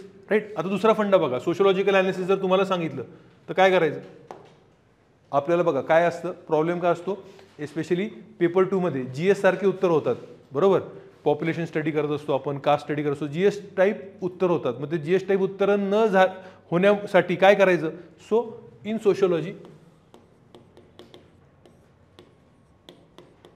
तुम्हाला पर्स्पेक्टिव्ह जाणायची सगळ्यात कॉमन दोन पर्स्पेक्टिव्ह फर्स्ट पर्स्पेक्टिव्ह कुठला आहे बघा फंक्शनॅलिस्ट पर्स्पेक्टिव्ह काय आहे फंक्शनॅलिस्ट पर्स्पेक्टिव्ह फंक्शनॅलिस्ट पर्स्पेक्टिव्ह म्हणजे काय सब चंगासी म्हणजे काय की एव्हरीथिंग इन सोसायटी ह्याला स्ट्रक्चरल फंक्शनलिझम पण म्हणतात स्ट्रक्चरल फंक्शनलिझम म्हणजे काय आपण आता स्ट्रक्चर्स बघितले ना सोसायटीले 5 प्रायमरी स्ट्रक्चर्स प्रायमरीमधनं खूप सारे सेकंडरी स्ट्रक्चर पण बनू शकतात जसं रिलिजनमध्ये कास्ट एक सेकंडरी स्ट्रक्चर बनू शकतं बरोबर आहे का नाही राईट तर 5 प्रायमरी तुम्ही स्ट्रक्चर्स बघितले तर ह्यांचं म्हणणं काय हे जेवढे काही स्ट्रक्चर्स आहेत त्या सगळ्या स्ट्रक्चर्सचं एक फंक्शन सोसायटीमध्ये आहे बरोबर आहे every structure plays a function in the society and that is why the society you can say functions smoothly. It is just like organs in the body. There are different organs in the body. Each organ would have its function. Every organ would be interdependent upon the other organ, and that is why the society, that is why the body functions smoothly. तसं कोण smoothly function करणार आहे आता? Society. Structural functionalism. Are you understanding? म्हणजे ह्यांचं कशावरती जास्ती भर आहे? कॉपरेशन कशावरती जास्ती भर आहे यांचा कॉपरेशनवरती जास्ती भर आहे कळतंय का समजतंय का तुम्हाला बोलो यस और नो हे जे दुसरा पर्स्पेक्टिव्ह हे दोन सगळ्यात महत्त्वाचे पर्स्पेक्टिव्ह लक्षात घ्या कॉन्फ्लिक्ट कोण देणारा पर्स्पेक्टिव्ह कार्ल मार्क्स मुख्य बरोबर आहे का नाही महत्त्वाचा पर्स्पेक्टिव्ह कोण देणार आहे कार्ल मार्क्स आणि कार्ल मार्क्सचे पुढे जे काय अजून थिंकर्स असतील त्या विचारला लागून जे सपोर्ट करणारे थिंकर्स असतील what are they going to say की कॉपरेशन नाही आहे सोसायटीमध्ये मेन थीम काय आहे कॉन्फ्लिक्ट मेन थीम काय आहे कॉन्फ्लिक्ट आणि कॉन्फ्लिक्ट कोणामध्ये आहे हॅव अँड हॅव नॉट्स ह्या दोघांमध्ये कॉन्फ्लिक्ट आहे या दोघांमध्ये काय आहे कॉन्फ्लिक्ट आहे तुम्हाला वाटत असेल की कॉर्पोरेशन आहे दोघांमध्ये बोथ आर कॉपरेटिंग बरोबर आहे का नाही तुम्हाला वाटत असेल बट दॅट इज जरी तसं असेल तर ते कसं आहे forced cooperation they don't have a choice कसं आहे फोर्स्ड कॉपरेशन गेम का आली काय yes no no yes clear तर तुम्ही कुठल्या पर्स्पेक्टिव्हने कुठलीही गोष्ट जर म्हटली बघा आता कुठली तुम्हाला जी गोष्ट बघायची असेल अॅनालाइज करायची सोसायटीमध्ये ती मला सांगा काय अॅनालाइज करायचं तुम्हाला सोसायटीमध्ये काय अॅनालाइज करायचं काही गोष्टी सांगा काही एक गोष्ट सोसायटीमधलं कुठलीही गोष्ट सांगा काय अॅनालाइज करायचं तुम्हाला हां सांगा ना IAS बनायचं नाही का तुम्हाला उत्तर द्या की हां रुरल डेव्हलपमेंट मग आता तुम्हाला काय करायचं समजा गावाला आपल्याला अॅनालाइज करायचं आहे आर यू अंडरस्टँडिंग तर फंक्शनलिस्ट काय म्हणतील गावामध्ये जे काही सगळे वेगळे इन्स्टिट्यूशन्स आहेत त्यामध्ये कास्ट असेल बरोबर आहे का नाही जेंडर असेल एज्युकेशन असेल पॉलिटिकल सिस्टम असेल हे सगळे जे स्ट्रक्चर्स आहेत गावामधले ते कसे आहेत they are you can say functional they are cooperating with that is why the गाव is running smoothly for thousands of years yes or no Swades picture बघितलं ना तुम्ही त्यामध्ये तुम्ही काय म्हटलं त्यामध्ये काय होते की जे कुंभार होते जे यू कॅन से लोहार होते बरोबर आहे ते त्यांच्या सिस्टमनी काम करत होते आणि त्यामुळे गाव एवढ्या वर्षापर्यंत कसं चाललेलं आहे स्मूथ चाललेलं आहे बरोबर पण कार्ल मार्क्स काय म्हणेल की बाबा हे जे कुंभार आहेत हे जे जाती व्यवस्थामुळे ज्यांचं शोषण होतंय बरोबर आहे ते तुम्हाला दिसतंय की they are cooperating but that is a force cooperation because they don't have a choice real काय गोष्ट आहे कॉन्फ्लिक्ट आहे रिअल काय आहे कॉन्फ्लिक्ट आहे त्यांच्यामध्ये तर हे दोन पर्स्पेक्टिव्हनी तुम्ही त्याला गोष्टीला बघू शकता एज्युकेशन फंक्शनलिस्ट काय म्हणणार अरे education is a very important role in the society to play education लोकांना सोशलाइज करणार एज्युकेशन लोकांना यू कॅन से चांगल्या गोष्टीबद्दल माहिती देणार आणि त्यांना ट्रेन करणार त्यांना स्किल देणार आणि ते उद्या जाऊन चांगला जॉब करू शकतील. एज्युकेशनमुळे काय होतं, सोशल मोबिलिटी होती. तुम्ही बघा ना, इथं सोशलॉजी शिकला, तुम्ही टॉपर झाला, तुम्ही डायरेक्ट आय झाला, सोशल मोबिलिटी भेटली तुम्हाला. कॉन्फ्लिक्टवाला काय म्हणणार, नाही नाही एज्युकेशनमध्ये गडबड आहे. का गडबड आहे, एज्युकेशन तुम्हाला काय शिकवतंय, एज्युकेशन तुम्हाला शिकवतंय ओबे करणं. बरोबर आहे का नाही, मी आतमध्ये आलो तुम्ही सगळे उभे राहिले. एज्युकेशन तुम्हाला शिकवतंय 9 वाजता लेक्चर चालू होणं. एज्युकेशन तुम्हाला काय शिकवणार, एज्युकेशन तुम्हाला शिकवणार की वाय कॅपिटलिझम इज गुड. तुम्ही सगळे कॅपिटलिस्टला इनडायरेक्टली सपोर्ट करायला चालू करणार. आर यू अंडरस्टँडिंग दिस. म्हणून उलट एज्युकेशनमध्ये प्रॉब्लेम आहे. काय आहे, एज्युकेशनमध्ये प्रॉब्लेम आहे. आलं तुम्हाला लक्षात. म्हणजे या 2 पर्स्पेक्टिव्हनी नेहमी तुम्हाला ॲनालाइज करायचं आहे. आपला प्रॉब्लेम काय आहे सोशिओलॉजीमध्ये, की आपल्याला आन्सर कसं बनवायचं आहे, सोशिओलॉजिकल आन्सर बनवायचं आहे. तर सोशिओलॉजिकल आन्सर बनवण्यासाठी 2 पर्स्पेक्टिव्ह तुम्हाला काय सांगितले, always analyse the 5 primary social institutions and it's values.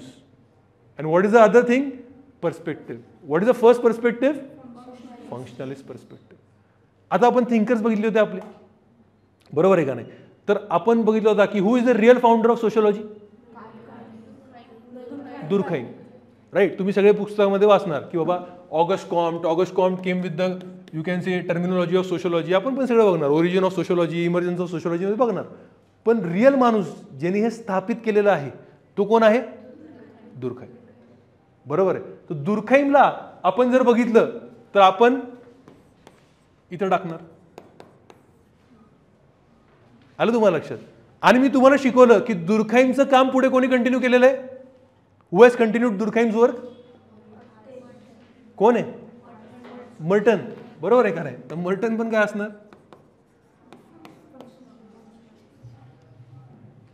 आलं तुम्हाला लक्षात. आणि कॉन्फ्लिक्टवाला तर कोण आहे तुम्हाला माहितीच आहे. आलं तुम्हाला लक्षात. So this is how you just interconnect the syllabus. Religion म्हटलं तर परत तुम्ही काय वापरणार, तुम्हाला फंक्शनलिस्ट. रिलिजनचं पॉझिटिव्ह म्हणायचं असेल की रिलिजन काय करते, सोसायटीमध्ये सगळं स्मूथ काम करते. रिलिजन काय करते, लोकांना काम अलोकेट करून देते. बरोबर आहे. रिलिजनमुळे सोशल स्टेबिलिटी आहे. रिलिजनमुळे काय आहे, लोकांना भीती असते देवाची, म्हणून लोक क्राईम वगैरे करत नाही. जर तुम्हाला रिलिजनचं सगळं पॉझिटिव्ह म्हणायचं असेल, रिलिजनला तुम्हाला दाखवायचं असेल की because of religion the society is working smoothly, लगेच तुम्ही कोणाला कोट करणार, कोणाला कोट करणार, गेम का लिहिला आहे. तुम्ही जसं जसं पुढे जाणार तुम्हाला सोशिओलॉजीची ब्युटी काय करणार माहिती का, you just have to answer in 150, 250, 300 words. मग तुम्हाला आयदर 2 पेजचे आन्सर्स लिहायचे आहेत किंवा मॅक्सिमम 3 पेजचे आन्सर्स लिहायचे. म्हणजे आपल्याला शिकायचं आहे सोशिओलॉजी, बरोबर आहे. बट अल्टिमेटली आपल्याला ते रिप्रोड्यूस कशामध्ये करायचं, only 2 or 3 pages. 2 or 3 pages, that's it. त्यामध्ये आपल्याला रिप्रोड्यूस करायचं त्याला, त्या पलीकडे काहीच नाही सोशिओलॉजी. आणि ते रिप्रोड्यूस करणं खूप सोपं आहे. बरोबर आहे का नाही. म्हणून आपण काय करायचं आहे की आता एक तुम्हाला मी समजा टॉपिक शिकवला सिलेबसचा, तुझे सगळे PYQ सॉल्व्ह करायला बघा. बरोबर आहे. पुढे मी तुम्हाला त्याचे मॉडेल आन्सर्स पण देईल त्या PYQचे. हळूहळू देणार, सगळं देणार नाही एकत्र. बरोबर आहे. जेव्हा जेव्हा वेळ असेल तेव्हा मी तुम्हाला ते देणार. ते व्यवस्थित आपल्याला पाठच करायचे. पण आत्ता काय देणार, तुम्ही तेच पाठ करत बसणार. मग तुमचा अभ्यास कसा होणार, शॅलो होणार. तुम्हाला आत्ता समजायचं आहे. आत्ता गोष्टी काय करायची तुम्हाला समजायची आहेत. सो दॅट तिकडं कसा क्वेश्चन फिरतोय त्याप्रमाणे तुम्ही डिमांड समजून उत्तर लिहिलं पाहिजे. आलं तुम्हाला लक्षात. नाही तर तुम्ही काय करणार, पाठांतरच करणार. प्रश्न कुठला पण आला माझं उत्तर हेच आहे सर. तसं नाही पाहिजे. Are you understanding this. Clear आहे का नाही. राईट. सो आता हे 2 पर्स्पेक्टिव्ह झाले. तिसरा पर्स्पेक्टिव्ह कुठला असतो सोशिओलॉजीमध्ये एक पर्स्पेक्टिव्ह असतो, त्याला म्हटलं जातं आयडियलिस्ट पर्स्पेक्टिव्ह.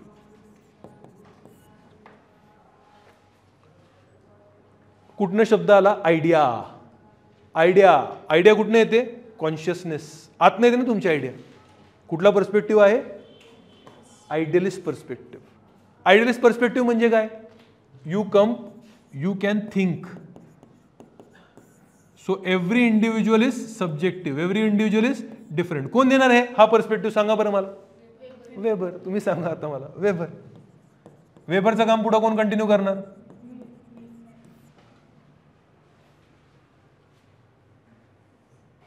बरोबर आहे का नाही? पुढचं पर्स्पेक्टिव्ह काय येणार सोशिओलॉजीमध्ये? बघा, हे पर्स्पेक्टिव्ह तुम्ही जेव्हा लिहिताय कुठल्याही गोष्टीला या अँगलने तुम्ही जेव्हा अॅनलाइज करणार त्याला सोशिओलॉजी म्हणायचं. आलं तुम्हाला लक्ष? राईट. पुढचा पर्स्पेक्टिव्ह कुठला आहे? Feminist perspective. कुठला पर्स्पेक्टिव्ह आहे? Feminist perspective. भरभरून तुम्ही फेमिनिस्ट थिंकर अभ्यास करणार पुढं. राईट. आणि पाचवा पर्स्पेक्टिव्ह आहे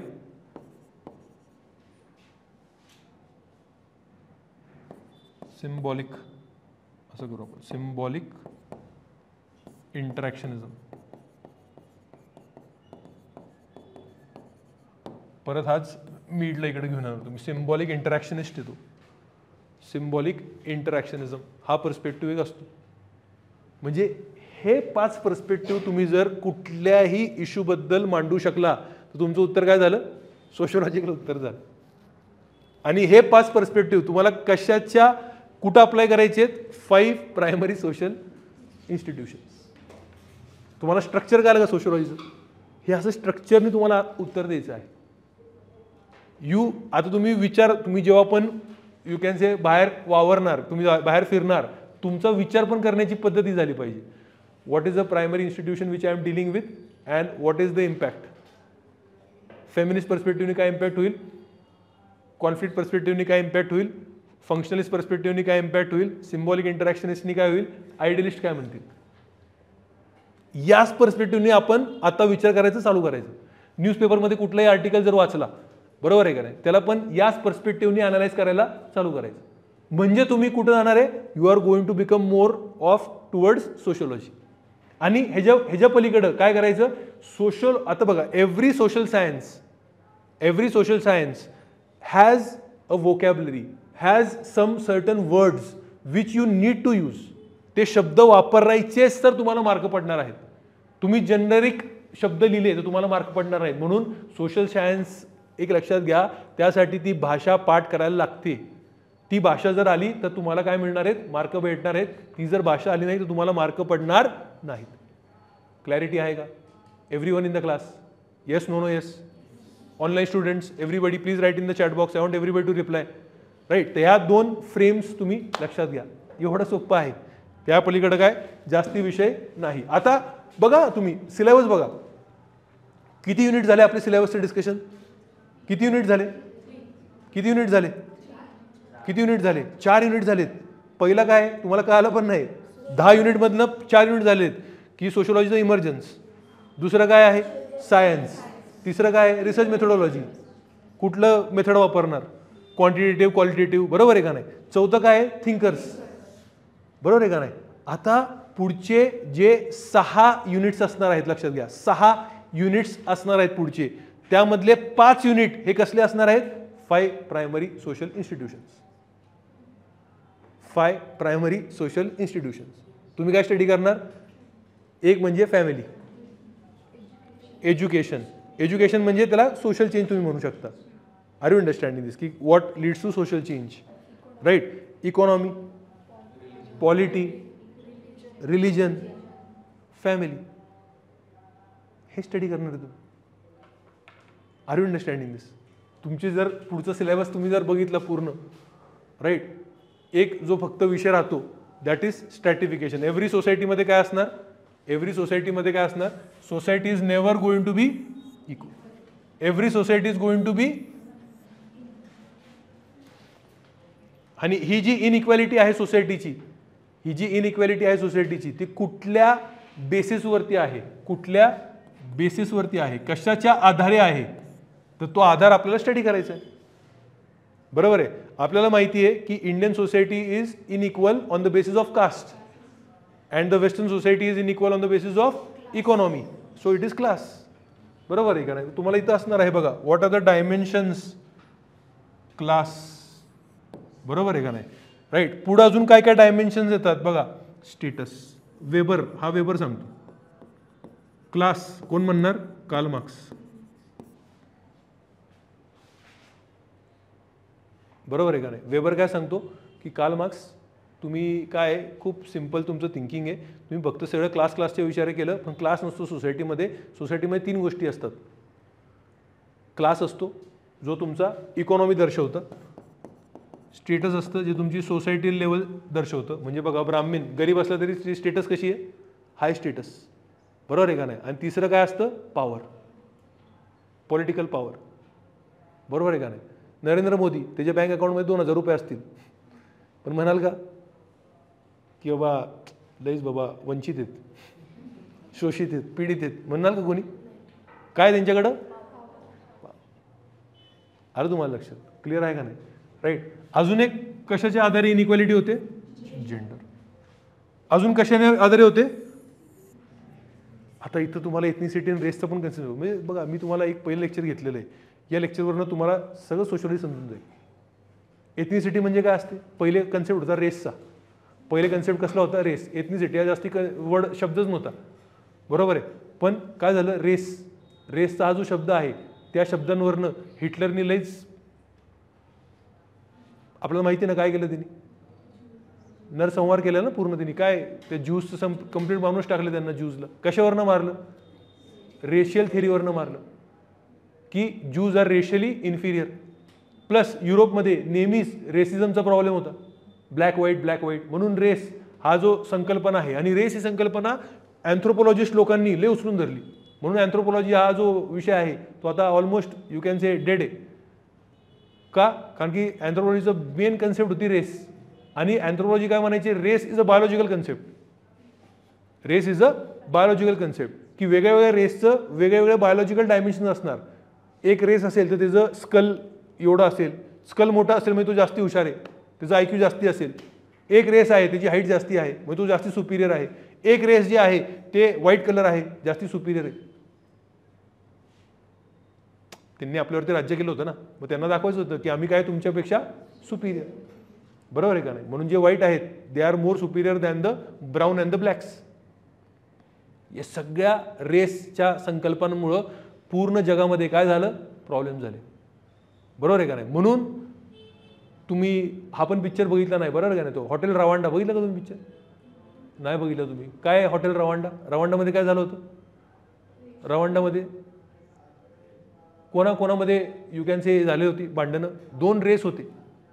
कुठले 2 रेस होते? हुत्तूज अँड तुत्सीज, बरोबर आहे. वेगवेगळे दिसायचे, फक्त 2 रेस होते, वेगवेगळे दिसायचे, आणि एक रेसनी पूर्ण दुसऱ्या रेसाला संपवून टाकलं. म्हणजे रेसमुळे खूप प्रॉब्लेम आहे. म्हणून नवीन शब्द आला, त्या शब्दाला आता काय म्हटलं जातं? Ethnicity is more of a cultural term, की वेगळ्या ग्रुप्सचं वेगळं काय असतं? कल्चर, संस्कृती वेगळी असते. तर त्या शब्दाला काय वापरायचं? त्याला काय शब्द वापरला आता? एथनिसिटी. आपण एथनिसिटीमध्ये मेजरली कोणाला आता पकडतो? म्हणून एथनिसिटीच्या प्रमाणे ट्राईब्सचं काय वेगळं असतं? कल्चर. आलं तुम्हाला लक्षात? म्हणजे एथनिसिटीवरनं पण तुमच्या समाजामध्ये वर्गीकरण होतं. वर्गीकरण इज नथिंग बट स्ट्रॅटिफिकेशन. गेम घाली काय? Yes or no? राईट. नंतर मित्रांनो, सोशल मोबिलिटी. सोशल मोबिलिटी म्हणजे काय? की बाबा जो खाली आलेला आहे, जो गरीब आलेला आहे, जो ज्यांना शोषण होतंय, जो पीडित आहे, तो शेवटपर्यंत पीडित राहणार का? शोषित राहणार का? गरीब राहणार का? नाही. तर त्याला समाजामध्ये वरती जाण्याचा मार्ग अवेलेबल आहे का नाही? जर मार्ग अवेलेबल आहे तर तो समाज कसा समाज म्हटला जाणार? तो समाज कसा म्हटला जाणार? ओपन. आणि जर तुम्हाला मार्ग नाही, जाती व्यवस्था. माझा जन्म जर मी दलित म्हणून झाला असेल, मी काही जरी केलं माझ्या जीवनामध्ये, किती जरी पुण्य केलं, किती जरी पैसे कमवले, मी ब्राह्मण बनू शकतो का? मी क्षत्रिय बनू शकतो का? मी वैश्य बनू शकतो का? बरोबर आहे का? नाही बनू शकत. So that kind of society would be called as, आलं का तुम्हाला लक्षात? आणि मोबिलिटीचं मेन कारण काय असतं? बघा, हे आणि सोशल चेंज सगळं सेमच आहे. सिलेबस रिपीटच आहे सिलेबस सगळा. विषय तो तुम्हाला समजून घ्यायचा आहे. काय असतं मोबिलिटीचं मेन कारण? काय असतं मोबिलिटीचं? एज्युकेशन. आजच्या काळामध्ये सगळ्यात मोठं साधन मोबिलिटीचं काय? एज्युकेशन. दुसरं साधन काय? पैसा. तुम्ही दलित आहात, तुम्ही भरभरून पैसा कमवला, बरोबर आहे का नाही? राईट. तुम्ही ताजमध्ये जेवायला गेले, कोणी नाही म्हणणार तुम्हाला? बरोबर आहे का नाही. तुम्ही ब्राह्मणकडे गेले, चल बाळा मला लग्न करायचे, राईट, 2000 लोकांचं जेवण बनव, एवढे पैसे लागतील, हा घे, वरती टिप ठेव, बनवणार नाही बनवणार. बरोबर आहे का नाही. म्हणजे what is the source of mobility? Education. What is the source of mobility? Money. Money. बरोबर आहे का नाही. म्हणून जे आहे घाम फुटला बघा, जे ट्रॅडिशनली डॉमिनंट कास्ट होते, मराठा, जाट, पटेल, त्यांना घाम फुटला का? यांना रिझर्वेशन भेटलं, लोअर कास्ट लोकांना. आपलं रिझर्वेशन भेटलं नाही आणि यांना रिझर्वेशन भेटलं. हे आता एकदम पैसेवाले झालेत. ज्याकडे पैसे आहेत त्याला लोक विचारतात, आपल्याला कोणी विचारत नाही. आपण गावाकडे आपल्याकडे लय जमीन आहे, आपण एकदम एकदम ताटात राहिलो, मग आता काय करायचं ते जमीनचं? पैसा तर यांच्याकडे, बिकॉज ऑफ रिझर्वेशन. आलं तुम्हाला लक्षात? मग त्याचा इम्पॅक्ट सोसायटीवरती काय होतो तो आता आपण बघणार ना. बरोबर आहे का नाही. So that is the important thing. हे सगळं आपण बघणार आहे. पेपर 2 मधला मी तुम्हाला मुद्दा सांगितला आता, जो सांगितला ना मी, तो जाट्स, मराठाज, ह्यांना सगळ्यांना पण आता काय पाहिजे? रिझर्वेशन. आपल्या महाराष्ट्रात बघितलं ना आपण की मराठ्यांना रिझर्वेशन पाहिजे. आर यू अंडरस्टँडिंग दिस? म्हणजे कसं येते बघा, विषय बघा तुम्ही कसा आहे की जो डॉमिनंट कास्ट होती त्यालाच आता रिझर्वेशन पाहिजे. आलं तुम्हाला लक्षात? राईट. बट ते सोशिओलॉजिकली आपण अभ्यास करणार, त्यासाठी सोशिओलॉजी आहे. बरोबर. आणि म्हणजे स्ट्रॅटिफिकेशन झालं. मग आपले 5 सोशल इन्स्टिट्यूशन चालू झाले. पहिलं कुठलं आहे? इकॉनॉमी. बरोबर आहे का नाही. तर इथं केवढं ब्युटिफुल आहे. आता सिलेबस वाढवायचा. सिलेबस वाढवण्यासाठी काय केलं यांनी सगळीकडं? हिस्टॉरिकल अभ्यास करा. बरोबर आहे का नाही. फ्युडल सोसायटीमध्ये काम कशी करायची, स्लेव्ह सोसायटीमध्ये काम कशी करायची आणि आज काम कशी करतात. मग तेव्हा जसे काम करायचे, तुम्ही जर हे अभ्यास केला तर आज तुम्हाला बरं वाटेल. 8 तासच काम करायचं. बरोबर आहे का नाही. राईट. त्यानंतर फॉर्मल इनफॉर्मल वर्क काय आहे आणि लेबर आणि सोसायटीचा रिलेशनशिप काय असतं. लेबर आणि सोसायटीचं रिलेशनशिप काय आहे आणि कशामुळे ते चेंज राहतो त्याचं. आलं तुम्हाला लक्षात? तर अशा प्रकारे आपल्याला या गोष्टी अभ्यास करायचे आहेत. मग पुढं काय बघणार आपण? पॉलिटिक्स. पॉवर कोणाकडे असतो, ह्यांच्याकडे पॉवर का असतो. ह्याच्यामध्ये सगळ्यात माझी फेवरेट थेरी ही आहे, इलिट थेरी. Elite theory. त्यामधला पण एक जबरदस्त थिंकर आहे इलिट थेरीमधला. कोण आहे? कोणी PSR अभ्यास केला असेल त्याला माहिती असेल. इलिट थेरी कोणी दिलेली? खूप लोकांनी दिलेली इलिट थेरी.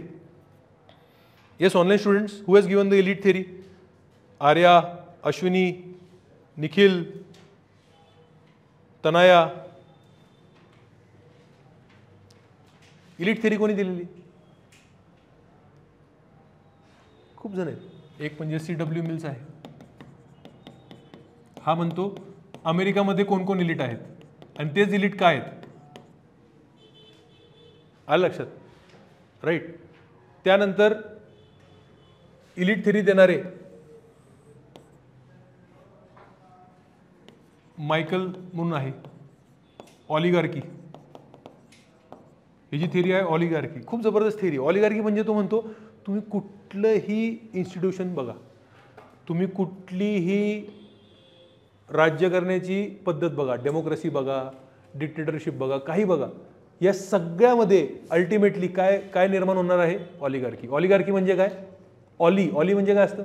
फ्यू. आर्की म्हणजे काय? Rule by few. बरोबर आहे. तुम्ही म्हणता डेमोक्रेसी भारतामध्ये, पण चालवतो कोणी देश?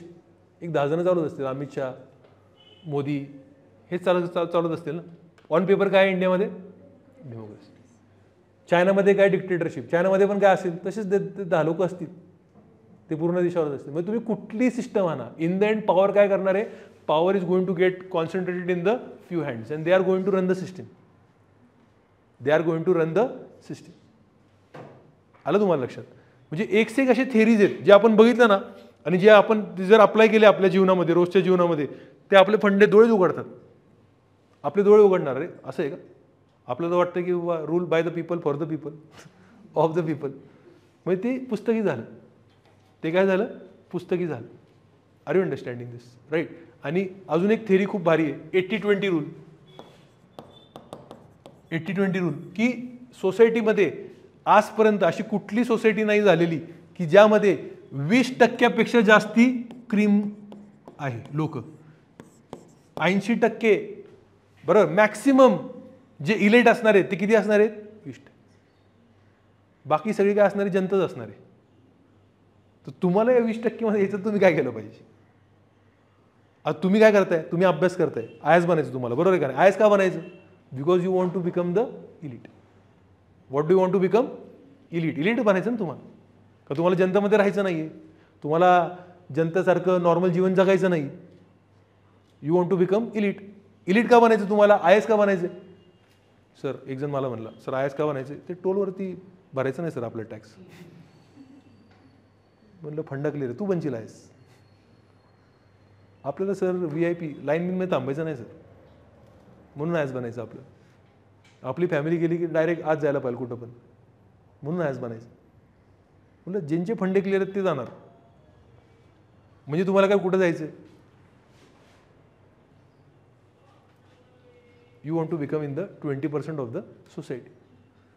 क्लिअर आहे का नाही. ह्याच्यामध्ये असले भारी भारी फंडे दिलेत की हे 20% मध्ये पण some are lion, some are fox. बरोबर आहे का. लायन इलेट कोण असतं त्यांच्याकडे पॉवर कधी जातो, आणि फॉक्स इलेट कोण असतं त्याकडे पॉवर कधी जातो. म्हणजे असे वेगवेगळे थेरीज आहेत जी तुम्हाला इथं अभ्यास करायला मिळतील. Right. So that is there. मग बाकी आपल्या जे NCERT मधल्या गोष्टी आहेत, नेशन स्टेट काय असतं, सिटिझनशिप काय असतं, बरोबर आहे का नाही. राईट. त्यानंतर डेमोक्रेसी काय असते, हे तर बेसिक आहे, हे सगळ्यांना माहिती आहे. जे आपण शिकणार GS मध्ये पण तुम्हाला हे सगळ्या गोष्टी कामाला येणार. वाय हे सगळ्या गोष्टी, कारण की डेमोक्रेसीमध्ये असं म्हटलं जातं ना, पॉवर कोणाकडे आहे, पीपल, वी द पीपल. आपल्या हातात पॉवर आहे, बरोबर आहे. नेशन स्टेट या सगळ्या गोष्टी. आणि पॉवर कसा चेंज होतो या गोष्टीमुळे काय होतं, पॉवर चेंज होतो. Power changes hands. Modern theory of power पण आहे बघा, मॉडर्न थिअरी ऑफ पॉवर. ह्याच्यामध्ये डेरिडा आहे, डेरिडा, मायकल फुको, जबरदस्त लोक आहेत. लोक हे नवीनच फंडे आणतात पॉवरचे. आर यू अंडरस्टँडिंग दिस. तर पॉवर इंटरेस्टिंग कन्सेप्ट आहे खूप, बरोबर. आणि सोशिओलॉजीमुळं पॉवरचं एवढं जबरदस्त अभ्यास लक्षात घ्या. पॉवर हा जो अभ्यास आहे ऍक्च्युली, बरोबर आहे, पॉलिटिकल सायन्सचा मेन विषय होता. मेन विषय कशाचा होता, पॉलिटिकल सायन्स. पण पॉलिटिकल सायन्सचं काय झालं, पॉलिटिकल सायन्सचा जो विषय आहे, आता माझा पण ऑप्शनल होता, बरोबर आहे का नाही. पण पॉलिटिकल सायन्सचा विषय काय झाला, पॉलिटिकल सायंटिस्ट जे आहेत त्यांना असं क्रिटिझम केलं झालं की तुम्ही कुठं राहता, तर आयव्हरी टावर्समध्ये. म्हणजे तुम्ही नवीन थिअरीज आणले नाही, तुम्ही नवीन सोसायटी कशी बदलते ते सगळं तुम्ही अनालिसिस केलं नाही. पॉलिटिकल सायंटिस्ट काय म्हणायचे, पॉलिटिकल सायन्सवाले काय म्हणायचे, power is only in the hand of the state. म्हणजे जे राज्य करते त्यांच्या हातात फक्त पॉवर आहे. सोशिओलॉजिस्टने ते कन्सेप्टच बदलला. सोशिओलॉजिस्ट म्हणले पॉवर, वेबर, कोण कोण पहिले बदलणार आहे कन्सेप्ट, वेबर, बरोबर आहे का नाही. वेबरनी कन्सेप्ट चेंज केलेला आहे पॉवरचं. आर यू अंडरस्टँडिंग दिस. म्हणून सोशिओलॉजीला आज पण यू कॅन से जास्ती मान सन्मान आहे, बिकॉज आजची सोसायटी अभ्यास करते. पॉलिटिकल सायन्सला काय क्रिटिसाइज केलं गेलं, तुम्ही जुनी सोसायटी अभ्यास केली, त्या काळाचं तुम्ही. आता तुम्ही कधीपासून अभ्यास करताय, प्लेटो, ॲरिस्टॉटल, मॅकियावेली, बरोबर आहे का नाही. मागच्या वेळी झालं सगळं, आता मॅकियावेली, बिकियावेली, बरोबर आहे का नाही. आत्ता काय, आज तर सांगा ना. R you understanding this. Right. तर म्हणून आजचे जे आहे थिंकर हे, म्हणून सोशिओलॉजीला काय म्हटलं जातं, it is the youngest social science. It is the youngest social science. त्याचा जन्मच कशाला झालेला आहे, आत्ता सोसायटी अभ्यास करण्यासाठी. लक्षात घ्या, बरोबर आहे का नाही. आणि सोशिओलॉजीचा वेस्टमध्ये जन्म कशासाठी झालेला होता, to study the urban society, बरोबर आहे का नाही. कारण की सगळे सोशल चेंजेस कुठे झाले, अर्बन एरियामध्ये झाले. कुठे झाले, अर्बन एरियामध्ये झाले, बरोबर आहे. पण इंडियामध्ये अर्बन सोसायटी होती का जास्ती ॲट द इंडिपेंडन्स, नाही. म्हणून सोशिओलॉजी जेव्हा भारतात आलं, did it only study the urban society, no, it studied both urban and village. That is why आपल्या पेपर 2 मध्ये आपल्याला माहिती आहे एक टॉपिकच आहे, विलेज स्टडीज. काय टॉपिक आहे, विलेज स्टडीज. आलं तुम्हाला लक्षात. बट वेस्टमध्ये बघा, लक्षात घ्या कसं होतं. वेस्टमध्ये कसं होतं, जे मॉडर्न आहे, जे अर्बन आहे, जे आधुनिक आहे, त्याला कोण अभ्यास करणार, सोशिओलॉजी. आणि जे गाव आहे, जे प्राचीन आहे, जे ट्रायबल गोष्टी आहेत, या सगळ्यांना अभ्यास कोण करणार, सोशल अँथ्रोपॉलॉजी. कोण अभ्यास करणार याला, सोशल अँथ्रोपॉलॉजी. म्हणजे असे 2 विभाग वेगवेगळे झालेले होते वेस्टमध्ये. पण इंडियामध्ये काय झालेलं आहे, सोशल अँथ्रोपॉलॉजी आणि सोशिओलॉजी एकच झालेलं आहे. फक्त अँथ्रोपॉलॉजीमध्ये 2 भाग आहेत, एक अँथ्रोपॉलॉजी कुठलं आहे, फिजिकल अँथ्रोपॉलॉजी, आणि दुसरं कुठलं आहे, सोशल अँथ्रोपॉलॉजी. फिजिकल अँथ्रोपॉलॉजी म्हणजे तुम्हाला जे मी सांगितलं गोष्टी बायोलॉजी अभ्यास करणार, की त्याची हाईट किती आहे, त्याचं हे किती आहे, ते किती आहे, असं तसं, स्कल सिमेट्री बिमेट्री, ह्या सगळ्या गोष्टी, नाक कसं आहे, कान कसं आहे, हे सगळ्या गोष्टी कुठं अभ्यास केल्या जाणार, फिजिकल अँथ्रोपॉलॉजीमध्ये. आलं तुम्हाला लक्षात. बट सोशल अँथ्रोपॉलॉजीमध्ये काय अभ्यास केला जाणार, कल्चर, लँग्वेज. कल्चर म्हणलं की पहिल्या गोष्टी काय अभ्यास केली जाते, लँग्वेज. कल्चर म्हणलं की पहिली गोष्टी काय अभ्यास केली जाणार, रिलिजन. म्हणजे भारतामध्ये सोशल अँथ्रोपॉलॉजी आणि सोशोलॉजीमध्ये जास्त काय फरक आहे का, सेम आहे. पण वेस्टमध्ये फरक आहे का, आहे. वेस्टमध्ये सोशल अँथ्रोपॉलॉजी काय अभ्यास करतात, काय अभ्यास करतात, ट्रायबल कल्चर, प्रिमिटिव्ह कल्चर. बरोबर आहे का नाही. Are you understanding why, because according to them sociology science. बरोबर आहे का नाही. तर पहिला आपला फाउंडर कोण आहे, ऑगस्ट कॉम्ट. ऑगस्ट कॉम्ट नंतर कोण आला, मोठा एक थिंकर सोशोलॉजी मधला, हर्बर्ट स्पेन्सर. काय नाव त्यांचं, हर्बर्ट स्पेन्सर. काय म्हणले शेट हर्बर्ट स्पेन्सर, काय म्हटले, हर्बर्ट स्पेन्सरनी सोपं केलं, त्यांनी डार्विनचं इथं अप्लाय केलं. तर हर्बर्ट स्पेन्सरची थेरी आहे, त्याला काय म्हटलं जातं, सोशल डार्विनिझम. सोशल डार्विनिझम म्हणजे काय, डार्विननी काय कुठली थेरी दिली, इव्होल्युशन. इव्होल्युशनला काय म्हणतो आपण मराठीत, हां काय म्हणतो, कुठली, उत्क्रांती. बरोबर आहे का नाही. क्रांती म्हणजे रेव्होल्युशन, त्याचं अपोजिट काय असतं, इव्होल्युशन. इव्होल्युशन म्हणजे स्लो असतं. आपण रेव्होल्युशन म्हणजे बघितलं काय असतं, रेव्होल्युशन म्हणजे सडन अँड ड्रास्टिक. इव्होल्युशन कसं असणार, रिलॅक्स, स्लो. उत्क्रांती. बरोबर आहे का नाही. तर डार्विननी काय सांगितलं, आपण कुठनं आपलं जीव चालू झाला, सिंगल सेल. आज आपलं काय झालेलं आहे, we are not only multi cellular, we are multi organ. बरोबर आहे का. म्हणजे आपण काय झालो, फ्रॉम सिम्पल टू कॉम्प्लेक्स.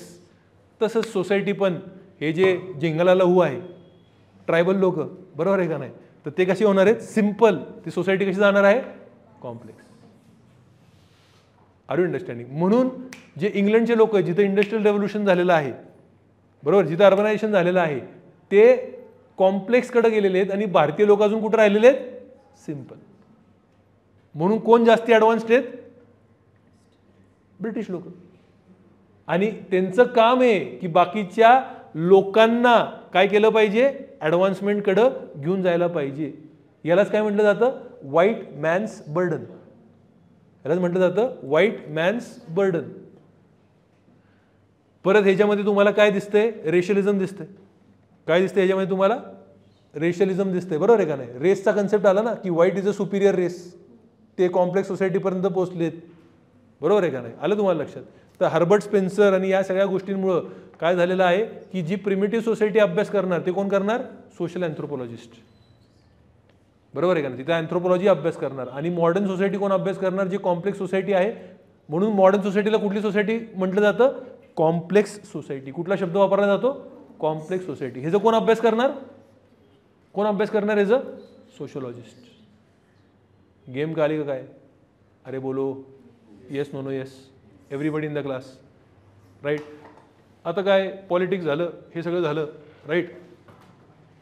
पुढे जाऊयात आपण. Online students everybody, are you with me, please write in the chat box. I want everybody to reply. Yes Sahil, Arya, Ashwini, Ahire. Ashwini, what is your optional, optional काय घेणार आहे अश्विनी, राईट. आता रिलिजन, दुर्खाईम रिलिजनबद्दल काहीतरी बोलणार, वेबर रिलिजनबद्दल काहीतरी बोलणार, बाकीचे लोक रिलिजनबद्दल काहीतरी बोलणार. बघ आता रिलिजन, हा तुम्हाला काय शिकवण्याची गरज नाही. सोशोलॉजी मी जेवढं शिकवलं त्यावर तुम्ही पूर्ण पेपर लिहून या. बरोबर आहे का नाही. तर मला सांगा बरं, रिलिजन मी तुम्हाला सांगितलं, आता याचं सोशोलॉजिकल तुम्ही मला ॲनालिसिस करून द्या. पहिले दोन पर्स्पेक्टिव्ह कुठले सोशोलॉजिकल ॲनालिसिस करण्यासाठी, फंक्शनलिस्ट अँड कॉन्फ्लिक्ट. बरोबर आहे का नाही. तर फंक्शनलिस्ट रिलिजनला काय म्हणतील, फंक्शनलिस्ट रिलिजनला काय म्हणतील, रिलिजनमुळे काय होतंय, सॉलिडॅरिटी वाढते, एकता वाढते, युनिटी वाढते. बरोबर आहे का नाही. रिलिजनमुळे काय झालं, रिलिजनमुळे भारतात फॉर एक्झाम्पल आपण ॲनालिसिस झालं तर रिलिजनमुळे काय झालं, रिलिजनमुळं कास्ट सिस्टम झाली. कास्ट सिस्टममुळे काय झालं, की सगळ्या लोकांना आपण जे काम आहे ते वर्गीकरण केलं, की बाबा तू हे कर, तू हे कर, तू हे कर, तू हे कर. बरोबर आहे का नाही. नाही तर कोणी संडास साफ केली असती का? कोणी घाणकाम केलं असतं का? ते रिलिजनमुळे आहे की बाबा काय होतंय, सगळं सोसायटीमध्ये सगळे लोक सगळे काम करतात आणि स्मूथली करतायत, भांडण तंटा काय नाही. कोण म्हणणार आहे? फंक्शनॅलिस्ट. कोण म्हणणार आहे? फंक्शनॅलिस्ट. बरोबर आहे का नाही? Are you understanding this? Right. So they would say that because of religion आपल्याकडे काय झालेलं आहे, एक व्हॅल्यू सिस्टम बनलेली आहे आणि everybody is following that value system. There is a फंक्शनलिस्टचा कीवर्ड असतो सोशलॉजीमध्ये ना, कीवर्ड यूज करायचे. तर फंक्शनलिस्टचा कीवर्ड नेहमी काय असतो? Value consensus. व्हॅल्यू कन्सेन्सस काय देते तुम्हाला? हे value consensus. And because of this value consensus, right, because of this value consensus society would work smoothly. बरोबर की सगळ्यांना एकच व्हॅल्यू प्रमाणे काम करतात, नाही तर आपल्या आपल्या डोक्याप्रमाणे सगळ्यांनी काम करायला लागलं तर मग गोंधळ होईल. बरोबर आहे का नाही? Right. So this is the funda. आणि कॉन्फ्लिक्टवाले काय म्हणतील? मार्क्स काय म्हणतो? मार्क्सचा फेमस शब्द आहे, मार्क्सचं फेमस विधान आहे. What is it? Religion is the opium of masses. आपूची गोळी. बरोबर आहे का नाही? का रिलिजन काय करतं तुम्हाला? रिलिजन तुम्हाला खोट्या खोट्या गोष्टी शिकवतं. जसं मी तुम्हाला सांगितलं, तुम्ही जर गरीब असाल, तुम्ही जर पीडित असाल, तुम्ही जर शोषित असाल, रिलिजन काय म्हणाल? जुन्या जन्मात लय पाप केले तुम्ही. बरोबर आहे का नाही? म्हणजे तुम्हाला काय भेटलं? या जन्मात थोडा मलम भेटला की जाऊन दे, जुन्या जन्मात पाप केलेले या जन्मात भोगून घेतो, पुढच्या जन्मात परत मी ब्राह्मण म्हणून जन्माला येणार, बघ राजा म्हणून जन्माला येणार. आता जास्तीत जास्त पाप सोसून घेतो, सगळं धुवून घेतो. म्हणजे रिलिजन तुम्हाला काय देतं आहे? ओपीएम. ओपीएम काय करतं? जेव्हा आपल्याला लय दुःख होतं, जेव्हा आपल्याला खूप दुखत असतं, बघा जे पेशंट असतात त्यांना खूप दुखत असतं, कॅन्सर पेशंट वगैरे, बरं, त्यांना काय दिलं जातं?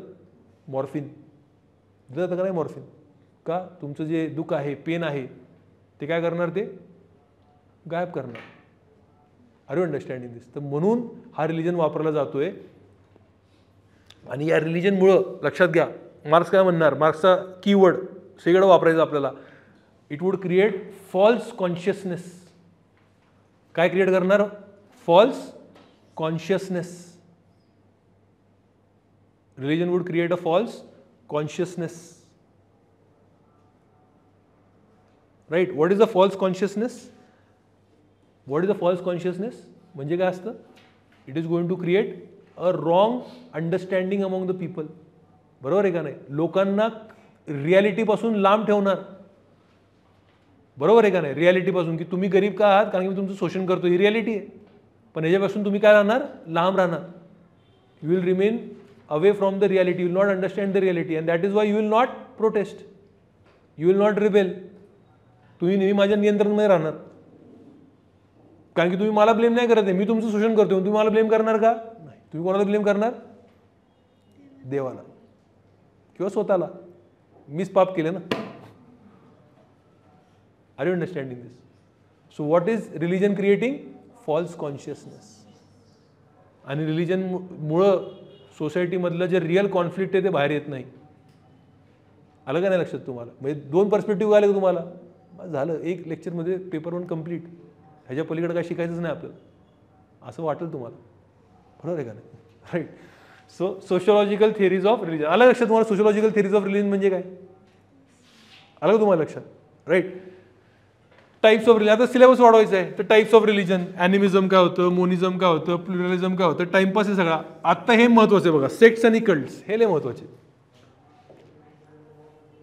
मी तुम्हाला आत्ताच सांगितलं मॉडर्न सोसायटी. मॉडर्न सोसायटी म्हणजे काय होते? Modern society, what is the characteristic of modern society? Individualism. काय? इंडिव्हिज्युअलिझम. बरोबर आहे का नाही? म्हणून त्या इंडिव्हिज्युअलिझममुळं रिलिजनवरती काय इम्पॅक्ट होतोय? What is the impact of individualism on religion? Sir, cults वाढत आहेत. काय वाढत आहेत? कल्ट्स. मी माझं स्वतःचं, माझे वडील काहीतरी वेगळं फॉलो करत आहेत. बरोबर आहे. माझी बायको वेगळंकडे जाते.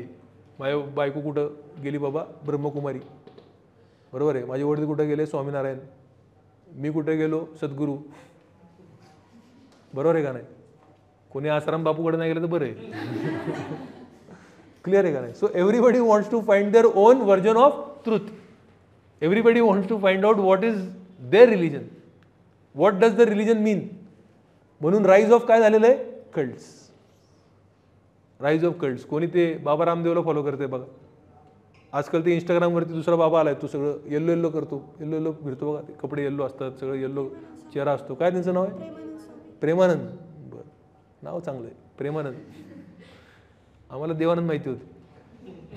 बरोबर आहे का, राईट. तर मग कोणाचं कोण फॉलोअर आहे. आता मी प्रेमानंद काय बोललो तर कोणतरी कोणाला तरी दुखवल. आसाराम बापूचे अजून फॉलोअर आहेत ना, बरोबर आहे का नाही. हे जर काय झालंय, व्हॉट इज दिस, कल्ट्स. आता सोशियोलॉजी काय करणार, ह्याचा अभ्यास करणार. का वाढते बाबा एवढं, हे कल्ट बिल्ड का वाढायला लागलेत. कल्ट म्हणजे काय, कुठल्या तरी एक बाबाला फॉलो करणं. कल्ट फॉलोईंग म्हणतो ना, मग त्याला काय म्हणतो, कल्ट फॉलोईंग. का वाढलं, सोशियोलॉजी उत्तर देणार, इंडिव्हिज्युअलिझम वाढलेलं आहे. म्हणून माझे बाबा जे म्हणतात रिलिजन आहे ते माझ्यासाठी नाही. मी स्वतःच फाइंड आउट करणार, मला कशात मजा येते. बरोबर आहे काय. तसं नाही, 4 दिवस मी सद्गुरूकडे गेलो, 2 महिने बरं वाटलं, 3रा महिना बोर झालं रे सद्गुरू. आता काय करू, ते श्री श्री श्री रविशंकर. आलं का नाही लक्षात. सो ही गेम आहे, आलं तुम्हाला लक्षात. तर हे आपल्याला अभ्यास करायचं. What is cults, what is sects, त्यांचा महत्त्व का वाढत चाललेलं आहे, त्यांचा इम्पॅक्ट काय आहे सोसायटीमध्ये, राईट. आणि रिलिजनचं एक महत्त्वाचं तुम्हाला टॉपिक ऑलरेडी मी सांगितलं. रिलिजनचं महत्त्व कमी होतंय का, सेक्युलरायझेशन, राईट. रिलिजन आणि सायन्सचं काय रिलेशन आहे.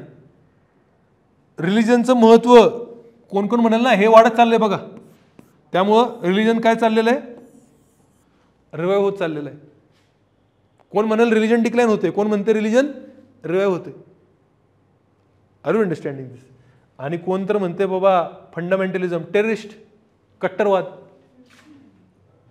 कट्टरवाद पण वाढत चाललं ना सोसायटीमध्ये. हिंदू मुस्लिम आपण बघतो, कट्टरवाद वाढत चाललेला आहे. Are you understanding. तर या सगळ्या गोष्टी तुम्हाला अभ्यास करायच्या, राईट. या सगळ्या गोष्टी तुम्हाला काय करायच्या, अभ्यास करायच्या आहेत. नंतर काय अभ्यास करायचे, फॅमिली. बरोबर आहे का नाही, राईट. फॅमिली काय असतं, हाऊसहोल्ड काय असतं, बरोबर आहे. आता आपण खूप साऱ्या गोष्टी तुम्हाला नवीन शिकायला भेटणार, राईट. आपण जे सेन्सस होतं, सेन्सस देशामध्ये, right. What is the basic unit of census, what is the basic unit of census. म्हणजे कोणाचं सेन्सस केलं जातं, फॅमिली. तुमच्या घरी येतं. The basic unit of census is household. It is not family, it is a household. तर what is the difference between household and family, ते तुम्हाला अभ्यास करायला भेटणार इथं. Are you understanding this, right. त्यानंतर खूप साऱ्या वेगवेगळ्या गोष्टी आहेत. मॅरेजमध्ये बदल काय काय होत चाललेले आहेत. वेगवेगळ्या प्रकारचे मॅरेज यायला लागलेत ना. म्हणजे मॅरेज ही संकल्पनाच कमी व्हायला लागलेली आहे. लग्न नको. डिवोर्स रेट वाढत चाललाय. परत बघा डिवोर्स रेट का वाढतोय, again the same thing. What is increased in the society, individualism. मॅरेजचा दुसरा शब्द काय असणार आहे, मॅरेज इज ऑल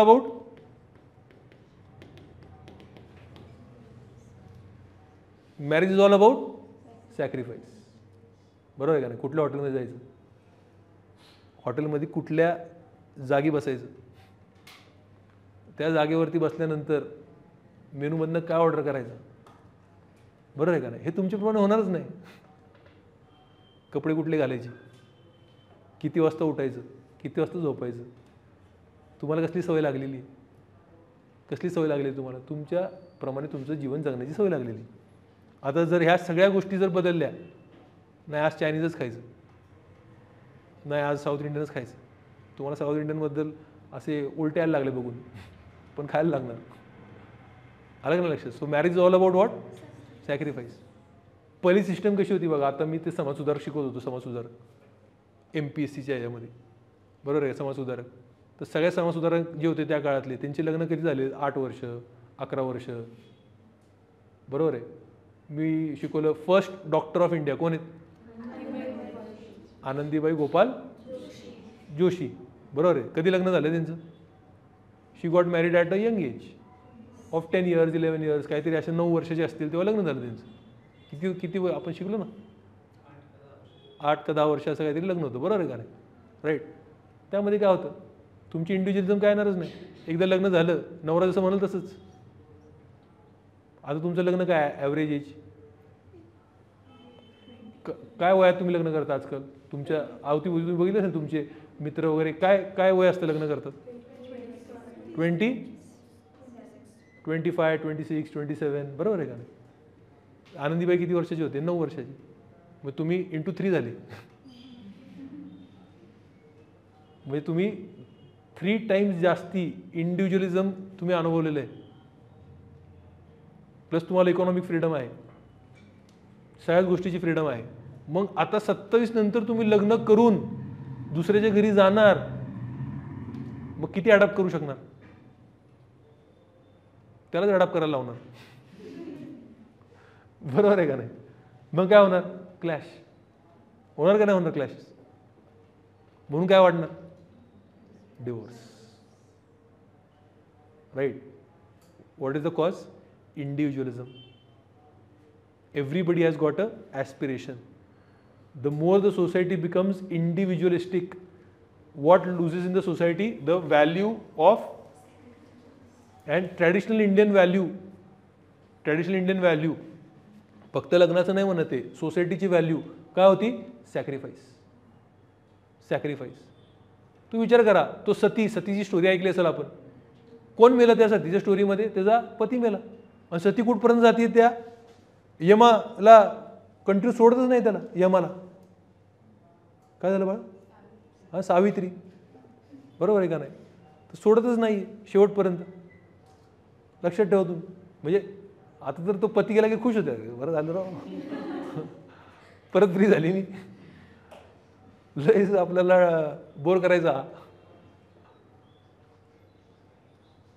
आता उलट येत नाही, यम ये बाबा, मला किंवा यायला कोणाला तरी घेऊन जा. No sacrifice concept. Are you understanding? No concept of sacrifice. Clear? So हे तुम्हाला अभ्यास करायला लागला की बाबा डिवोर्स रेट, लग्न का नाही होते. क्लिअर आहे का नाही? So this is a very interesting thing. त्यानंतर टाइप्स ऑफ फॅमिली. बघा, फॅमिली म्हणजे आपली एक संकल्पना होती. काय संकल्पना होती फॅमिली म्हणजे?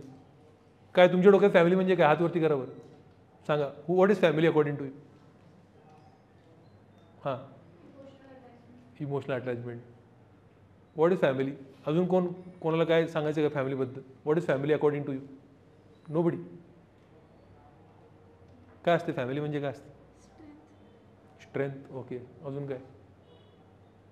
फॅमिली म्हणजे काय? तुमच्या डोळ्यात पहिलं चित्र काय येतं ते मला सांगा. फॅमिली मी म्हणलं, राईट, की तुमच्या डोळ्यासमोर पहिल्या गोष्टी काय आहेत? टुगेदरनेस. ओके. अजून काय येतं? कोण कोण येतं तुमच्या डोळ्यासमोर फॅमिली म्हणलं तर? हात वरती करून उत्तर द्या, असं नका. कोण कोण येतं तुमच्या डोळ्यासमोर फॅमिली म्हणलं तर? Mummy papa. अजून कोण? भाऊ. हां, बरोबर आहे का? म्हणजे युजली आपण जर फॅमिली बघितलं तर आपल्या डोळ्यासमोर काय येतं की husband, wife and 2 kids. He Adarsh family ना आपल्या डोळ्यासमोर आहे का नाही? क्लिअर आहे का नाही? म्हणजे या फॅमिलीला सोसायटीमध्ये मान्यता आहे, एक्सेप्टन्स आहे, बरोबर. आणि आजकाल कुठल्या फॅमिली वाढणार आहेत? Loan mother family. डिवोर्स झाल्यानंतर आज कशी फॅमिली आहे? Only mother is there and the 2 kids are staying with the mother, or only father is there and the kid is staying with the father, बरोबर आहे. किंवा नवीन प्रकारची फॅमिली आपण शिकणार इथं, एम्प्टी नेस्ट फॅमिली. कुठली फॅमिली शिकणार आपण? Empty nest family. पुण्यातलं कॅरेक्टरिस्टिक आहे बघा, लक्षात घ्या की husband and wife is there, दोन्ही जे मुलं होते ते फॉरेनला गेले. नेक्स्ट म्हणजे काय? घर होतं सोडून पळून गेले 2. आता नेक्स्ट काय झालेलं आहे? एम्प्टी नेस्ट झालेलं आहे. मग किती व्हेरिएशन आहे आजकाल फॅमिलीमध्ये? किती व्हेरिएशन आहेत फॅमिलीमध्ये? आता खूप सारे असे व्हेरिएशन. मग आता तुम्हाला आजचे फॅमिली बघायला लागणार, मग सेक्शुअल डिव्हिजन ऑफ लेबर बघायला लागणार, कंटेम्पररी ट्रेंड्स तर मी तुम्हाला ऑलरेडी डिस्कस केलेलेच आहेत. तर स्टँडर्ड काय आहेत तुम्हाला बघायला लागणार, आणि चेंजेस काय आहेत तुम्हाला ते बघायला लागणार. आणि लास्ट काय असणार? Social change. Social change. तर आता थेरीज काय सोशल चेंजची? What are the theories of social change? Social change कशामुळे होतं? खूप भारी भारी कन्सेप्ट आहे त्याच्यामध्ये. लोकांना वाटतं सोशल चेंज कशामुळे होतं? Because there is deprivation. Because there is deprivation. माझ्याकडे आहे, तुझ्याकडे नाही, बट यू कॅन से डेप्रिव्हिएशन.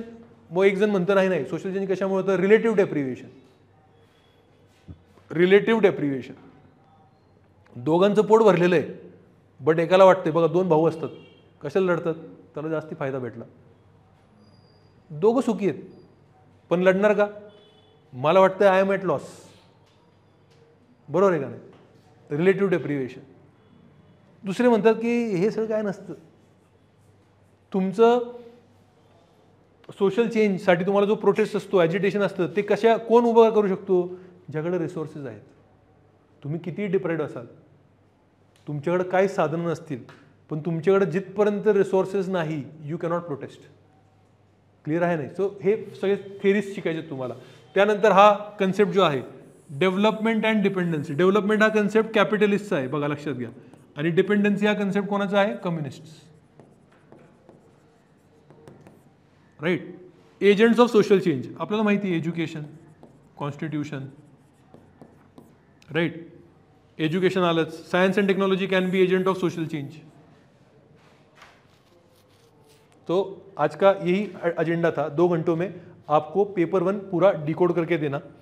अब आपका आज का असाइनमेंट ऐसे होगा, लक्षात घ्या, असाइनमेंट व्यवस्थित घ्या, टाइम लागणारा असाइनमेंट आहे की एक म्हणजे की पेपर 1चे सगळे एक युनिट जो आहे तो लिहायचा, तो पाठ करायचा, आणि मग युनिट 2 लिहायचा, आणि त्यानंतर युनिट 1 लिहिल्यानंतर तो पाठ करायचा, बरोबर. आणि युनिट 1च्या अंतर्गत तुम्ही ॲटलिस्ट हे जे पॉईंट्स आहेत ए बी सी डी, बरोबर आहे, हे जे पॉईंट्स आहेत, तर या पॉईंट्सचे ॲटलिस्ट एक पॉईंटचं 1 किंवा 2 PYQ पण तिथं लिहायचं. काय काय प्रश्न आलेले तुम्ही लिहिणं गरजेचं आहे. मी तुम्हाला जर दिलं हे सगळं तर तुमचा अभ्यास होणार नाही. उद्या तुमची जी काय बुक असेल, आणि सगळ्यांनी एक सेपरेट बुक मेंटेन करा किंवा फाईल मेंटेन करा. बुक अशी ठेवा, अशी ते लाईनवाली बुक वगैरे ठेवू नका, मोठी बुक ठेवा, नाहीतर डायरेक्टली लूज पेजेस ठेवा, बरोबर आहे, आणि त्यामध्ये फाईल करा. ओके. तर अशा प्रकारचे तुम्हाला नोट्स बनवायचे, आणि क्लासमध्ये सगळे जे काय शिकवतोय ते जे नोट्स बनवा, तेच आपल्याला रिवाईज करायचे. आणि घरी जाऊन पण काय करायचं, हे जे तुम्हाला PPT भेटते त्यामधलं तुम्हाला जे एक्स्ट्रा पॉईंट वाटतात क्लासमध्ये जे आपण लिहिले नाहीत ते घरी जाऊन तुमच्या नोट्समध्ये अपडेट करत चला. म्हणून नोट्स सुटीत लिहा, जागा ठेवा तिथं, चिंदीपणा करू नका, पेपर वाचू नका, नाही तर मग डायरेक्टली तुमच्याकडे कोणाकडे टॅब असेल टॅबवरती नोट्स बनवा. आलं तुम्हाला लक्षात? कळतंय तुम्हाला? ओके. अजून काय प्रश्न वगैरे आहेत का? आजचे असाइनमेंट का आलं का? काय what is the assignment? What is the assignment? Paper 1च लिहा आज, फक्त पेपर 1 सिलेबस लिहायचा आहे, तो पाठ करायचा आहे, आणि हर एक जो सब पॉईंट आहे युनिटमधला त्यावरती 1 किंवा 2 PYQ शोधायचे आणि ते पण लिहायचे. तुमची पहिले बुक चेक केली जाणार उद्या, मग एंट्री आहे, बरोबर आहे. आणि परत सांगतो तुम्हाला, मी तुम्हाला जेवढे पण तुम्ही देताय, पण आत्ता 50% तुमचा वेळ तुम्हाला कशाला द्यायला लागणार आहे? Optional. How much you have to give? 50% of the time. 50% पेक्षा पण जास्ती वेळ तुम्ही ऑप्शनलला द्या, बरोबर आहे. मी बघितलं कुठं कुठं कोचिंगमध्ये you can say 2 GSC lecture घेतले जातात, पाप करतात, पाप. 2 GSC लेक्चर म्हणजे तुमचे 5 तास गेले मित्रांनो. ह्याला अभ्यास करायला 2-3 तास तरी जाणार, मग तुमचे 8 तास इकडे गेले. ऑप्शनलचं लेक्चर कधी करणार आणि त्याचा अभ्यास कधी करणार? बरोबर आहे का नाही? तशा भांगडीत पडू नका. GS तुम्हाला परत प्रिलिम्समध्ये करायचंच आहे. आत्ता GSचं एकच असलं पाहिजे, जे क्लासमध्ये चाललेलं आहे त्याच्या पलीकडे कुठलाही चॅप्टर, कुठलाही विषय चालू करू नका GSमध्ये. Your GS should go parallel with the class. क्लासमध्ये जेवढं सांगितलं जातं तेवढंच अभ्यास करा GSमध्ये. आलं का तुम्हाला लक्षात? आणि टेस्ट देत चला. काल टेस्ट दिली ना, बरोबर आहे का नाही? त्याचा फीडबॅक भेटला का नाही भेटला? आपल्याला भेटत जातो जो जो आपला अभ्यास झालेला आहे तेवढंच. तर क्लासच्या पलीकडं हुशारी, कोणतरी खूप हुशार आहे, नाही क्लासमध्ये हिस्ट्री चाललं आहे, मी आता पॉलिटी करून घेतो, मग तुमचं काहीच होणार नाही परफेक्ट. आत्ता हे 5 महिने खूप क्रिटिकल आहेत. ह्याला 50% वेळ तरी तुमचा कशाला द्यायचा आहे? ऑप्शनलला. GSला 40% वेळ, 10% वेळ करंट अफेअर्स. क्लिअर आहे का? Yes no yes? चला थांबायचं. तर कोणाला काही डाऊट्स वगैरे आहेत का सांगा. टेलिग्रामच्या ग्रुपला सगळे जण ॲड होऊन जावा. आज रोहित सरांकडनं टेलिग्रामचे ग्रुप, रोहित सरांना भेटा, ते तुम्हाला ॲड करून घेतील, बरं. टेलिग्रामवरती सगळे अपडेट येतील. टेलिग्रामवरती सगळे तुमचे नोट्स वगैरे तिकडे येणार आहेत टेलिग्रामवरती. मराठीतनं कोण करणार आहे? हां, तर मराठीतले नोट्स पण तुमच्यासाठी बनवणं यू कॅन चालू आहे. पहिल्या युनिटचं ऑलरेडी सगळं झालेलं आहे, पहिल्या युनिटचे नोट्स झालेले आहेत. आलं तुम्हाला लक्षात? तर मराठीत तुम्हाला नोट्स पण सगळे मिळतील, काय प्रॉब्लेम नाही. 2026 कोण कोण देणार आहे अटेम्प्ट? 26. 27ला कोणी आहे का? 27चं ओके बरोबर आहे. 28चं कोणी नाही ना इथं? 28चं कोणी आहे का? MPSC देणार आहे ना? MPSCला ऑप्शनल आहे का? 27 अटेम्प्ट. क्लिअर आहे? डन. 28च्या इथं बसू नका. 28ला ऑप्शनल आत्ता करण्याची गरज नाही. परमिशन असेल तरच बसा 28ची. ठीक आहे. Only 26 and 27. क्लिअर? अजून तुम्हाला काही डाऊट आहेत का ऑप्शनलबद्दल? तर आत्ता विचारून घ्या. कळालं का असं लेक्चर? राईट. हे घरी जाऊन वाचा. बरोबर आहे. तुम्हाला आत्ता असं वाटेल की लेक्चरमध्ये सगळं सोपं आहे, पण घरी जाऊन वाचा. तुम्हाला लिहिता आलं पाहिजे. क्लिअर आहे का? बोला, अजून काय डाऊट आहे कोणाला? काय विचारायचं आहे कोणी? हां हां, लिहा की तुम्ही. दोन दोन PYQ काढायची. जर नाही सापडले तर 2013च्या मागे पण जायला लागेल. कुठल्या तरी टॉपिकचे नाही सापडले तर मागं जावं अजून. बरं आहे का नाही? जो ऑप्शनलचं एक लक्षात घ्या, ऑप्शनलचा जो सिलेबस आहे तो कधी चेंज झालेला आहे? कधी चेंज झाला ऑप्शनलचा सिलेबस? 2010-11 मध्ये चेंज झाला ऑप्शनलचा सिलेबस. लक्षात घ्या. राईट. तर त्याच्यात जुने तुम्ही जर PYQ कडे गेले तर मला आठवते एक काळ असा होता जेव्हा ऑप्शनमध्ये 60 मार्क्सला विचारलं जायचं. किती मार्काला प्रश्न असायचा? 60 मार्क्सचा प्रश्न. म्हणून त्या काळामध्ये कसं असायचं की तुम्हाला डायरेक्ट पुस्तकच वाचायला लागणार, रेफरन्स बुकच वाचायला लागणार, नाही तर काय लिहिणार 60 मार्काला. आता किती मार्काला विचारलं जाते? 20 आणि 10. आणि सोशलॉजीचं बघा आता, टचवूड बाबा, टचवूड. एक चांगली गोष्ट काय माहिती तुम्हाला सोशलॉजीची? तुम्हाला राज सांगतो, राज. कोणाला सांगू नका. तुमचं ॲडव्हान्टेज आहे कारण कॉम्पिटिशन आहे. बाकी सगळ्या सोशल सायन्सेसमध्ये 20 मार्काच्या प्रश्नाला 4 पेजेस येतात. सोशलॉजीला फक्त 3 पेजेस येतात. तुम्ही विचार करा तुम्हाला केवढा मोठा ॲडव्हान्टेज आहे. यावर्षी चेंज झालं तर मला ब्लेम करू नका. बरोबर आहे का नाही? पण केवढा मोठा ॲडव्हान्टेज आहे. तुम्हाला 1 पेज कमी लिहायचं आहे फॉर एव्हरी आन्सर. किती वेळ वाचायला आणि किती इझिली पेपर कम्प्लीट होईल विचार करा तुम्ही. आणि कंटेंट पण कमी लागतो त्यामुळं. मग फक्त आपण काय देऊ शकतो? Quality content. ही खूप मोठा ॲडव्हान्टेज आहे कम्पॅरेटिव्हली. खूप मोठा. तुम्हाला लक्षात येणार नाही. ज्या दिवशी तुम्ही लिहायला चालू करणार त्या दिवशी तुम्हाला त्या ॲडव्हान्टेजचं भान होईल. 20 मार्कला किती पेज येतात फक्त? आलं लक्षात तुम्हाला? कळतंय का? समजतंय का? ठीक आहे. चलो, let us end it here. Consistency is the name of the game.